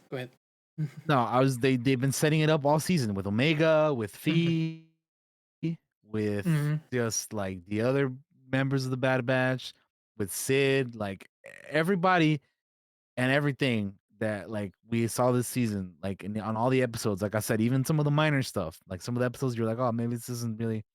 It all led down to him, losing him, man. It's crazy. What were you saying though? I was just gonna say, and one of the things that makes it hurt more is like earlier in the season, Echo goes away for a few episodes, right? And Omega has a very hard time dealing with that. and as a consequence, she ends up growing closer to Tech because Tech's like he's trying to be more of a human being, trying to have more feelings, right? Because he's more of like we're clones, we don't have use for this type of feeling type thing, right? So she obviously they kind of bridge that gap a little bit there, and then for Echo to come back and for Tech to make the ultimate sacrifice for Omega and the rest of the batch, like for Omega in particular, it's just like, bro, I saw how she was with Echo, and he wasn't even dead. How was she gonna deal with like Tech being like gone and stuff? Like that's just, oh, it hits when you think of it like that really hard. Like she lost some of her family forever. Wasn't it just like, here's Echo gone, here's and coming back, here's Tech, he's fucking dead. All right, and I know people are out there like, I don't think Tech's dead. He's gonna show up again. I'm in the camp that I think he's gone. I'm on that camp. Which camp are you on, DT? I am in the camp that I think he's dead too, and I also think they should keep him dead. Mm-hmm. However, that being said, this is Star Wars, and you know they sometimes bring people back, and he's a clone, and we saw some of the experiments and shit they're doing with the Kaminoan lady, what's her name, Nala Se, and she's got Omega now. And then we have Emery Carr, who's like the older Omega, the other grown up girl clones, Django and all that. So there's a lot of weird stuff going on there. So I could totally see them bringing him back because they could do that if they wanted to. I could totally see that happening. However, I really hope they don't. Like if you're gonna do something like this, I'm glad they swung for it. Make it stay that way. You don't have to bring everybody back. You can keep characters dead. Like make their sacrifice worth something. Like don't just like listen. I love The Mandalorian and I love everything that they've done with that show, but I thought it was a mistake that they gave Grogu to Luke in the season 2 finale, and then they couldn't even bear it for a long time. They had to reunite him and Din back in the book of Boba Fett, which isn't even the Mandalorian. Before the Mandalorian season 3. I just wish that they would hold on to stuff like that for longer or more permanently, with like in terms of like character deaths. Like I know there are some people out there who think Cad Bane can still come back after Book of Boba. He's dead, bro. I'm sorry to tell you. I think he's dead too, bro. He got a gaffy stick through the chest. Certain characters, no matter how cool we think they are, or how badass or indestructible we think they are, some characters have to just serve their purpose. And I think Cad Bane, in that instance, served his purpose. At that point, he was like 71 years old too, bro. Let him die, bro. He lived longer than so many other Star Wars characters, age-wise. Let me tell you, let him go. You know what I mean? Tech, he was one of the guys. He, grew as a character this season, and he got closer to others, and all that good stuff. But if you're gonna do something like this, keep it that way. Yeah. Just you don't have to bring everybody back, or you don't have to do stuff to get like cheap emotional, what's the phrase that we use sometimes, like emotional fucking fuck, I'm blanking out on it. I'm also blanking. I know what you're talking about though. God, the word is on the tip of my tongue too. Fuck, why am I blanking out on it? I can't think of It's it. okay. But anyway, like they need to sometimes just stick with their guns and just stick with decisions, where it makes sense. Yeah. Not just, oh, we're gonna remove this character for the time being, and for an emotional story beat, and then maybe we'll bring him back later, maybe we won't, we haven't decided yet. Like sometimes I think that's good for them to do that, because sometimes I will argue on the opposite side of that. Sometimes you make a mistake by killing off a character. Yeah. So sometimes it's good to kind of like bide your time and kind of decide to see what you kind of want to do with the character. But I think in this instance, I think they should, keep him dead, especially the way that this entire season went and kind of how we led to this point. Yeah. But yeah, I think Tech, salute. He was a good one. To build on what you were saying, like when the characters have journeys, right? And they're emotional journeys and they grow and they change and then they complete the circle, right? I feel like Tech kind of did that, like with his character arc this season. Like we see him as kind of like cold, emotionless, very logical type character, and he kind of grows over time, getting closer to Omega and kind of Fee as well. And then he makes the ultimate sacrifice. I feel like none of us could really say like this storyline wasn't closed, right? I can very easily equate this to D&D, right? If we're playing a game of D&D and a character just dies to a random piece of shit on the side of the road, a random bandit just happens to roll a nat 20 and kills your character. Let me ask you something. Is that satisfying at all? No, it is not. It is the worst feeling. Because that character really shouldn't die to some random bandit on the side of the road. That's just the way the dice ended up rolling, right? That character had a story arc and a journey to go on and to grow. And sometimes in D&D, during long-term campaigns, characters will complete their story arc. And they'll leave the campaign. Not necessarily through death, but they'll leave the campaign and come in somewhere else. And that's because the character kind of completed their story. It happens all the time. Yeah. So I feel like here, he completed his story arc. I don't necessarily think it would be a mistake to bring him back. I see how they could do that, but I think it makes it not as emotional. I think that sacrifice means very little if you kind of bring him back, like if you Wolfenstein him and he's a brain and a robot, or give him the old RoboCop, something like that.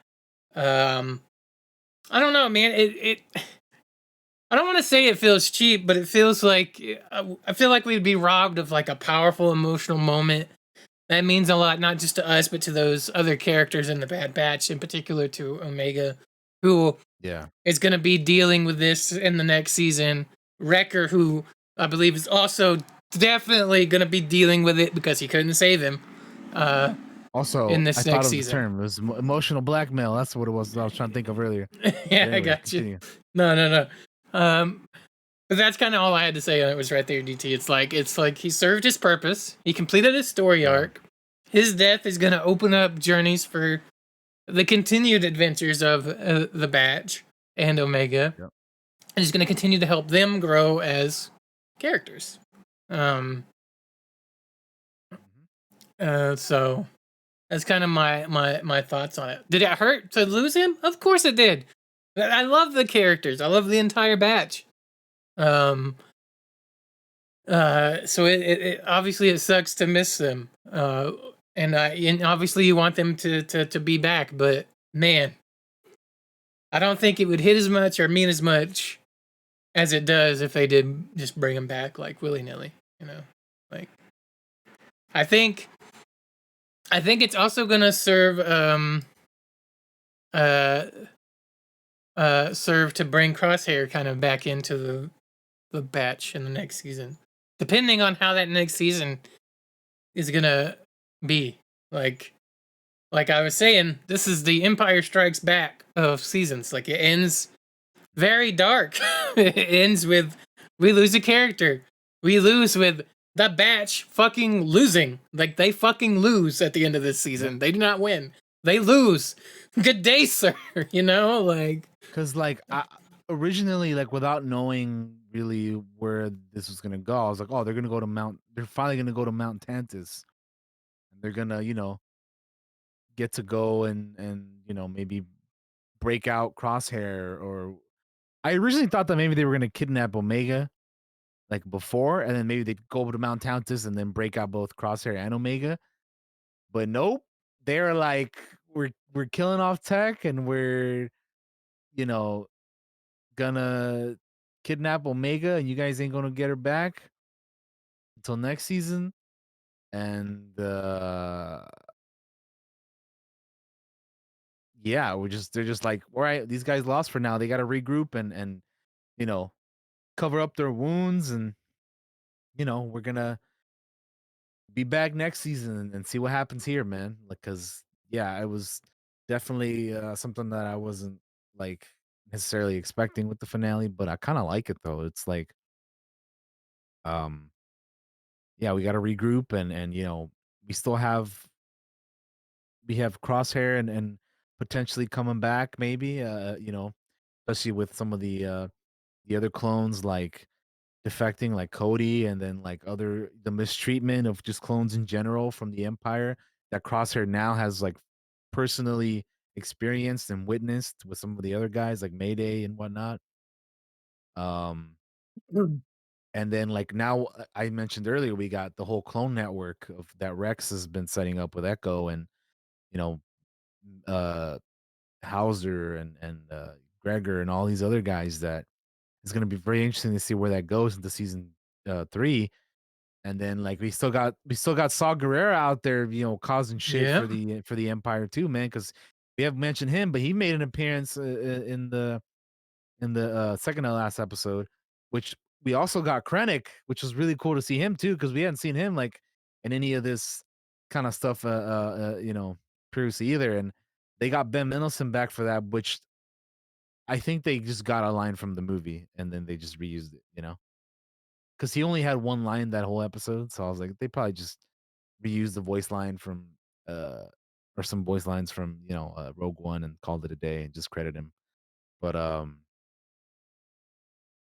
yeah, just definitely like you said, a darker end to the season, and then just overall darker tones with kind of the story and the things we're dealing with. Which I mean, it makes sense. We're in the fre- not so fresh Empire, but compared to some of the other Star Wars media we've had, like Andor, which and the Obi-Wan Kenobi show, which is like, you know, years after Revenge of the Sith. This is like only a few months to a year after Revenge of the Sith. So we're still like a fresh Empire. Like we're still trying to get rid of clones, and they're trying to recruit TKs, for the Stormtrooper Corps and all that. And it's you know a lot more like I said, it's a fresher empire compared to like some of the other stuff we've seen the empire in, you know. So it's really interesting to see that side of it, and yeah, makes sense because this period of time is they call it the dark times, and there's a reason for it. Yes, sir. um,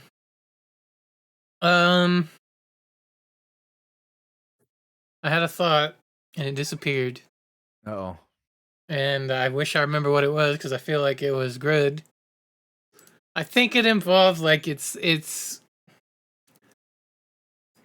nice to see them to be like the good guys don't necessarily always win, and this season is definitely not the good guys always win. In fact, they lose. So, yeah, but it was more profound. I thought it was going to go deeper into it just on storytelling, but I've lost it completely here. Um, and I'm at a loss. God damn it. Um.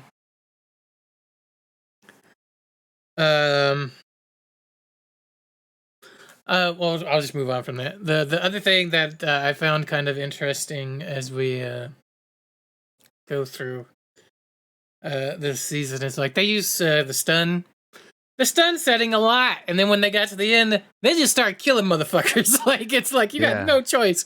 I'm gonna kill. Obviously, it's because it's the TKs and the stormtroopers, and it's not their fellow clones. yeah.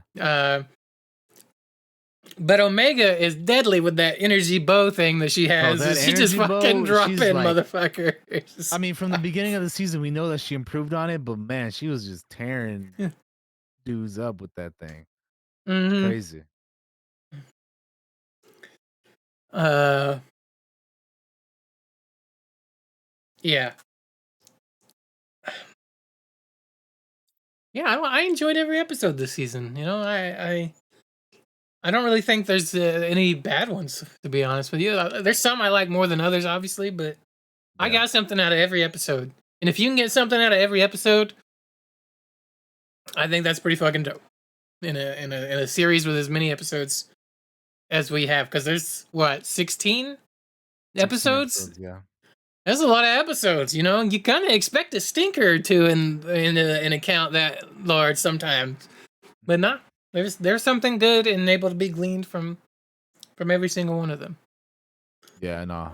Some of them are definitely weaker, but I don't think any of them was like, man, that's terrible. Like, you know, some other shows I could think of where it's like, man, these episodes are just completely ass, and you know, here are the good ones. Yeah, I mean, like I said, dude, they all have something where they like you think maybe is not going to be as important, or I mean, some people will consider it to be filler, but then like by the end of the season, you're like, dude, this is this all matters. Like it leads up to you know the finale of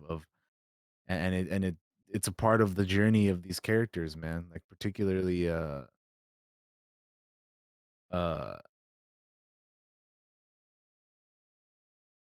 um what was I saying?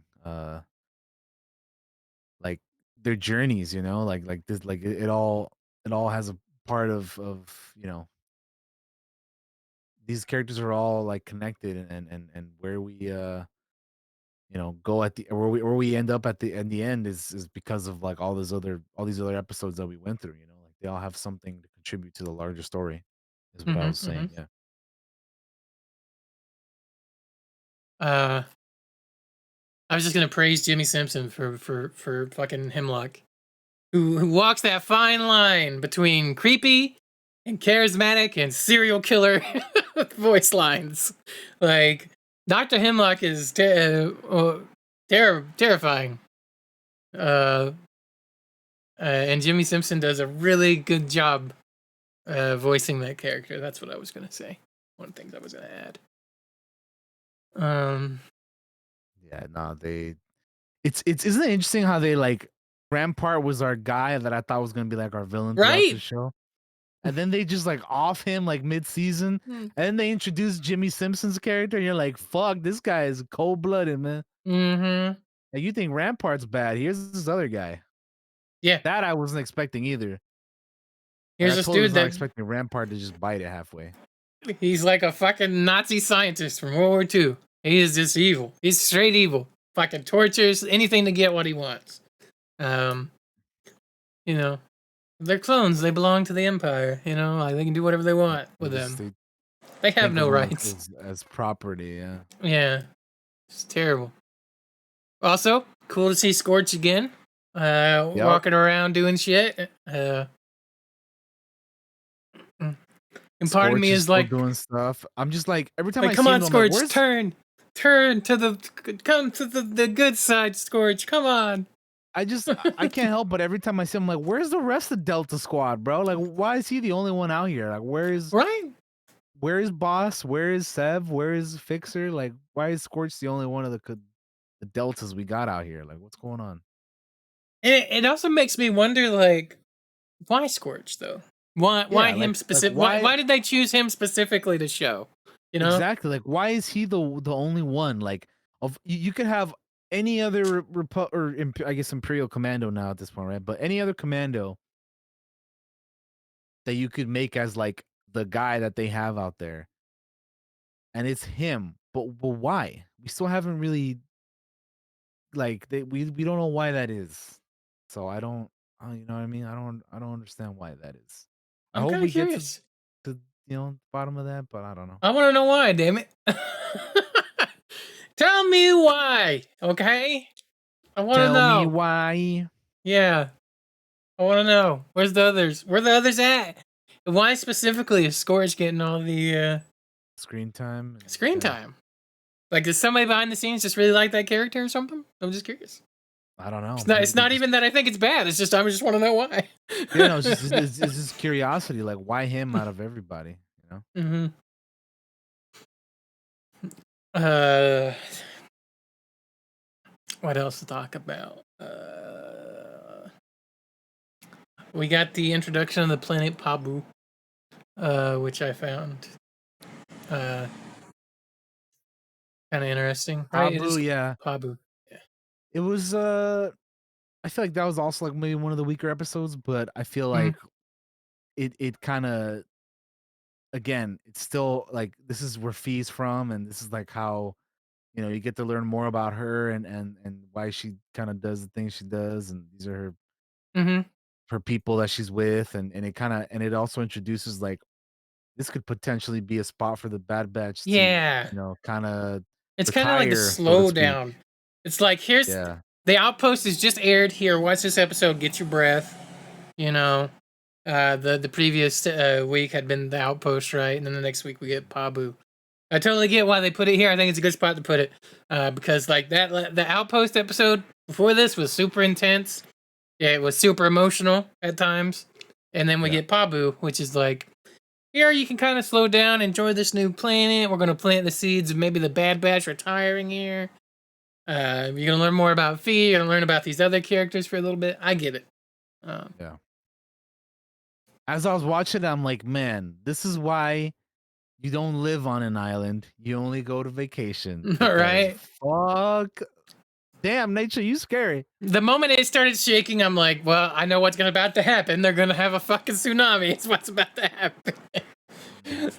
Because whenever there's fucking earthquakes in places, there's always like fucking giant tidal waves that can be born in the wake of those. And it happened. Exactly.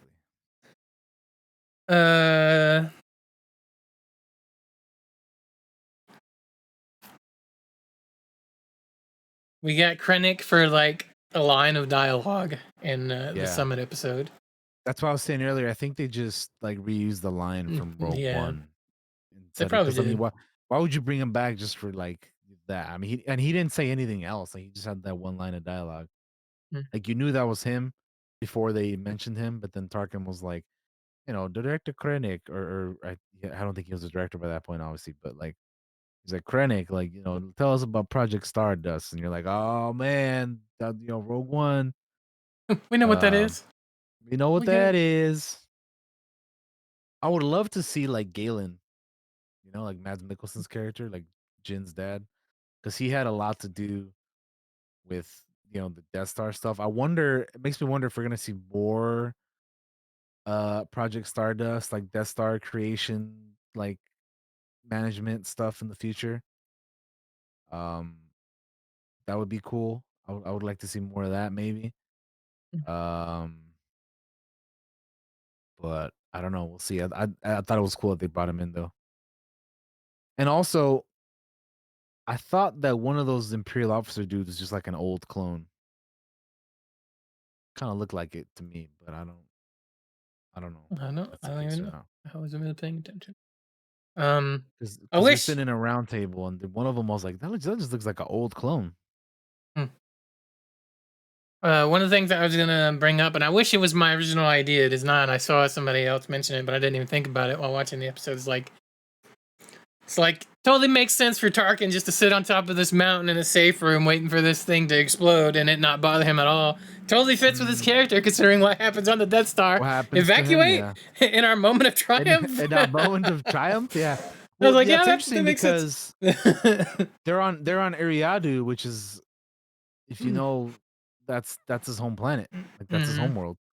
Yeah. So he's like, I'm at home. What are they gonna do to me here, bro? This is you in my house. You don't like it? Kiss my ass. You don't like it? This is my house, bitch. Like, what are they gonna do to me here, man? We just lock the doors, get some troopers in here with us, shut the curtains and everything. We'll be fine. So yeah, no, I didn't even like think of that, but that's totally right. Yeah. Makes absolute sense with what we know happens to him. Yeah. Again, I just saw that on a post somewhere where somebody was talking about it, and I was like, damn it, I wish I had thought of that, but you're totally right. Yeah, absolutely. It totally fits with his character and what eventually happens on the Death Star. Why would I fucking leave? Exactly. Which leads me to wonder, what the fuck was Saw thinking? You didn't do anything. You just blew it up and made the batch get fucked up, man. Yeah, you fucked him over, dude. Yep, he didn't accomplish anything with that other than, but I mean, that's just the thing though with his character, man. He's always just trying to. Yeah, I know. He's like trying to do stuff, but like he doesn't go about it the right way, you know? Mm-hmm. He's like he's willing to do whatever it takes, man, even if it costs some people, friendly lives or whatever, you know? Like as long as it gets the job done. But even then, sometimes you don't get the job done. These damn extremists. Yep. Yep, yep, yep. That's why like it's really interesting seeing like an Andor having him, Luthen, and then Mon Mothma because you have kind of the two extremes, right? You have Mon Mothma being like the super like, I want to try to do this as least violently as possible. And then you have Saw, who's like on the extreme opposite of end of that. He's like, I don't give a fuck who's in our way. We're gonna get stuff done, bro. And then you have kind of Luthen in between both of them, which is just one of the more interesting things about that show, which I hope we get more of in season 2. But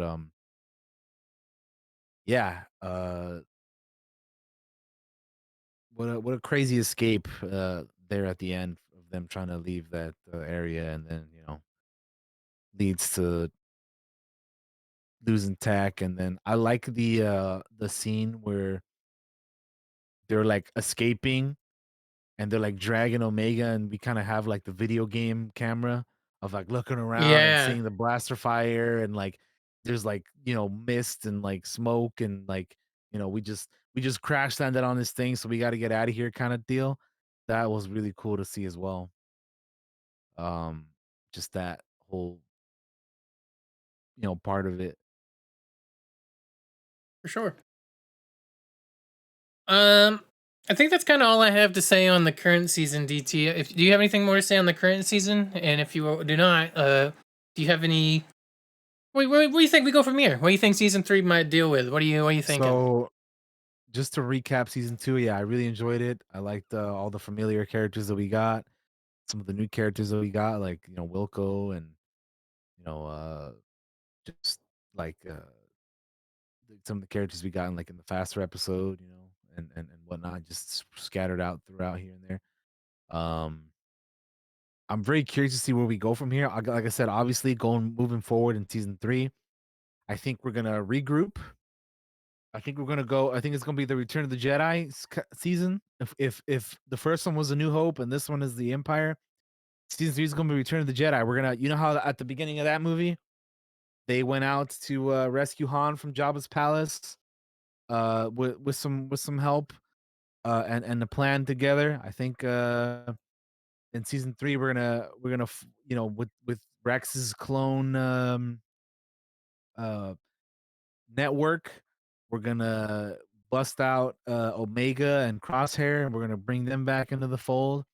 I don't know if that's gonna be like a season long thing, or if they'll do it at the beginning of the season or mid season or whatever. But I think at some point it's gonna happen in the season, and we're gonna have like clones and TKs just go at it and just shoot each other up. And I hope we continue to see other, you know, uh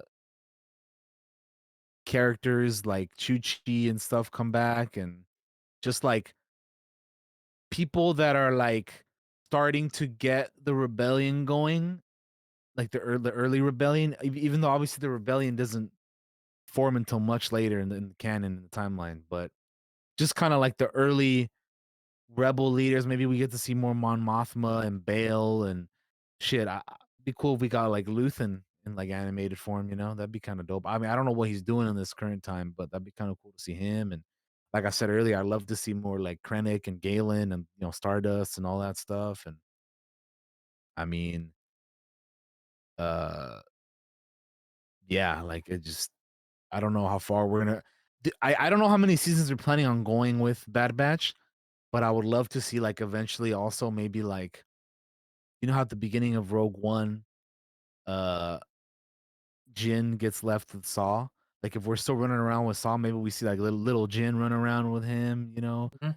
dealing with all that stuff. And just I don't know how many seasons they're planning on Bad Batch. It's very interesting because we're still kind of early in like the timeline post Revenge of the Sith.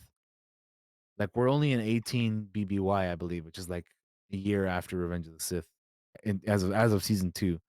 So depending on where we go in the next season, there's still a lot of story they could tell before we even get to like, Fallen Order or like you know, Obi-Wan and Andor and all that other stuff. Like there's so much they could still do with it. So yeah, I'm very curious to see where we go from here. But that's kind of what I'm thinking we see in season three. Maybe is kind of we're gonna go to Mount Tantus at some point, maybe season finale or mid season or whenever. We're finally gonna go to Mount Tantus and bring back Omega, and Crosshair is gonna convert back to the Bad Batch, and it's gonna be it's gonna be the return of the clones instead of the return of the Jedi. But then maybe kind of like also not the return because eventually we know that the clones get phased out. So I don't know. Maybe That's maybe the thing. we get some What maybe we get some good as long as or some bad with the good too. You know. what do you think the ultimate fate of the Bad Batch will be? What do you think happens to the Batch at the end of all this? Man, that's such a good question, dude. Because like we already lost one of them, and like Crosshair isn't with him right now either. Echo's like kinda like he's with Rex and he's kind of with them also at the same time. Like I don't know, dude. Like it's so interesting because they set up Pabu so they could maybe eventually go there and retire, but I just don't know like how many seasons they plan on doing with the show and like where they plan on taking these characters. And that's just it. I They could mean, rescue Omega next season, and then in season 4 do a time jump if they wanted to as well. You know, you never know. yeah.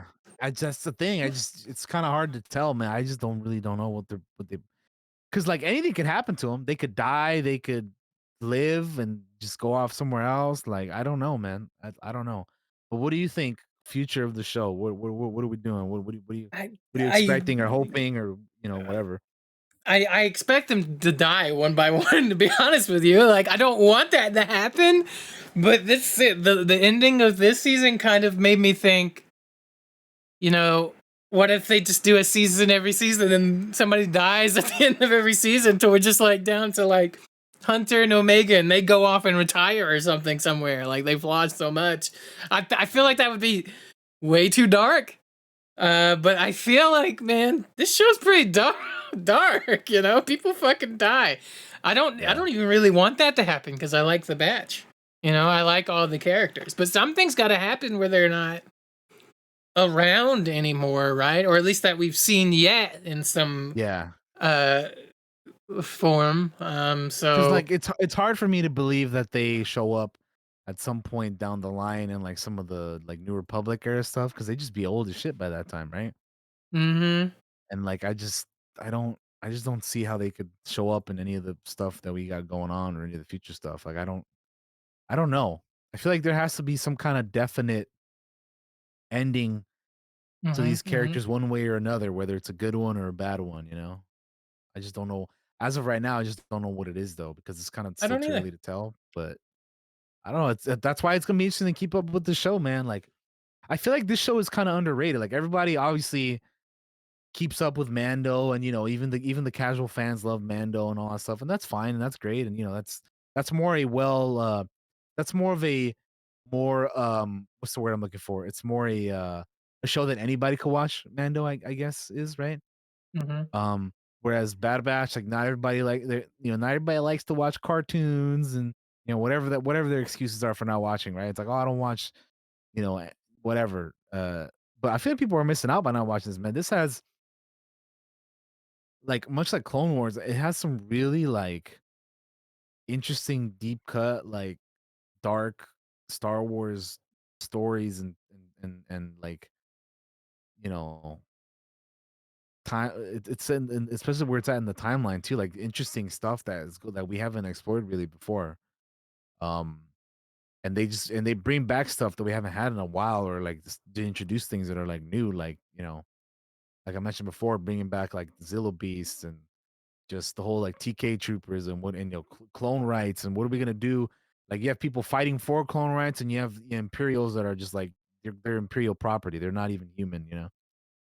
So it's really fascinating stuff that I hope we continue to see more of. And yeah, I'm just looking forward to season three, man. It's gonna be very interesting to see where we go with these characters and where they end up in the end after it's all said and done. Because as of right now, I can only guess, but I honestly I'm not sure which way they're leaning towards one way or another. Gotcha. All right. I don't have any more to say, DT. Do you have anything else to say on the Bad Batch? No, it makes me wonder if like even if they know where they want to go with these characters, like going back to like Tech, right? Like for example, what if they just did that with Tech because they're like, we're unsure if we want to keep him dead or if we want to keep him alive. Yeah. The way they did it right now, they're like, well, it's kind of ambiguous where it's like they could bring him back if they wanted to, or they can keep him dead if they wanted to.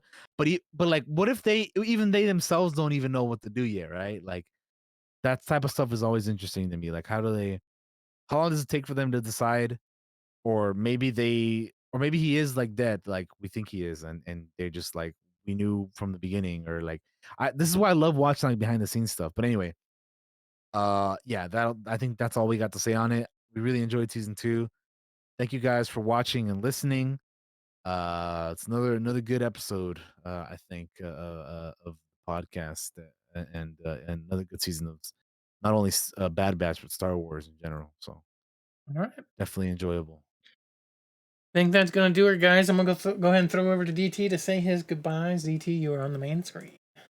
Thank you guys for watching, for hanging out, all that good stuff. Hope you not only enjoyed season 2 of the Bad Batch, but hope you enjoyed us, in our listening to us in our conversations of the season. And yeah, we'll see you guys next week. We'll be talking more Star Wars. We'll be talking about Celebration, because Celebration's coming up. It is coming up next week, man. This is it. It'll be here in no time. And we're going to be getting a lot of Star Wars news, which we'll be covering and we'll be talking about here next week. I'm excited. I can't wait. And another thing I'm excited for and can't wait is our next session of Blasters and Bandits. Can't wait. So very excited to play more of our Star Wars RPG. You guys should definitely go follow the Heroes and Fables Twitch channel. And check out the VOD for the first session if you haven't already over on Josh's Twitch or YouTube, rather, my bad. And yeah, coming up for me, we'll be starting some new games. So keep an eye out for that. And yeah, thanks for watching, guys. We'll see you guys next time. Bye-bye. Peace out. All right, guys. Thanks everybody for watching. Appreciate you guys as always for checking us out. Make sure to follow us on all the things over on the sidebars there. Appreciate it. Saturday, Blasters and Bandits makes its glorious return as we get back up with that crew and see what they're up to now that they are in the service of Gibba the Slimy. It's exciting. I've been prepping a little bit here and there the last week, and I can't wait to get over there and play. That's kind of like going to be my main shout out for the next little bit, guys. Go check out Heroes and Fables on Twitch. The VODs are posted up on Josh902 YouTube. So go check that out. Very easy to find. That first episode actually did really good numbers for us on YouTube. I was surprised. If you like just Star Wars in general, these are the channels to follow for that. If you just like news and stuff, follow this channel. If you want to check out the tabletop stuff, follow Heroes and Fables. I am a dice maker, and I have ordered new dice molds, guys. So new molds will be here eventually, and we will start making more dice for sale. So check out 902 Dice Creations everywhere as well. I'll post photos on the Instagrams, on the Etsy, all them places. If you're interested in polyhedral dice, I sell those. It's been like a really cold, crappy winter, so I haven't had a chance to make much in that type of weather. But that's over with. It is springtime. It is warm weather and loud thunderstorms, apparently. That's gonna do it. Appreciate you guys for checking out the show, and we will see you all next Monday or this Saturday over on Heroes and Fables. Till then, take care of each other. Bye-bye.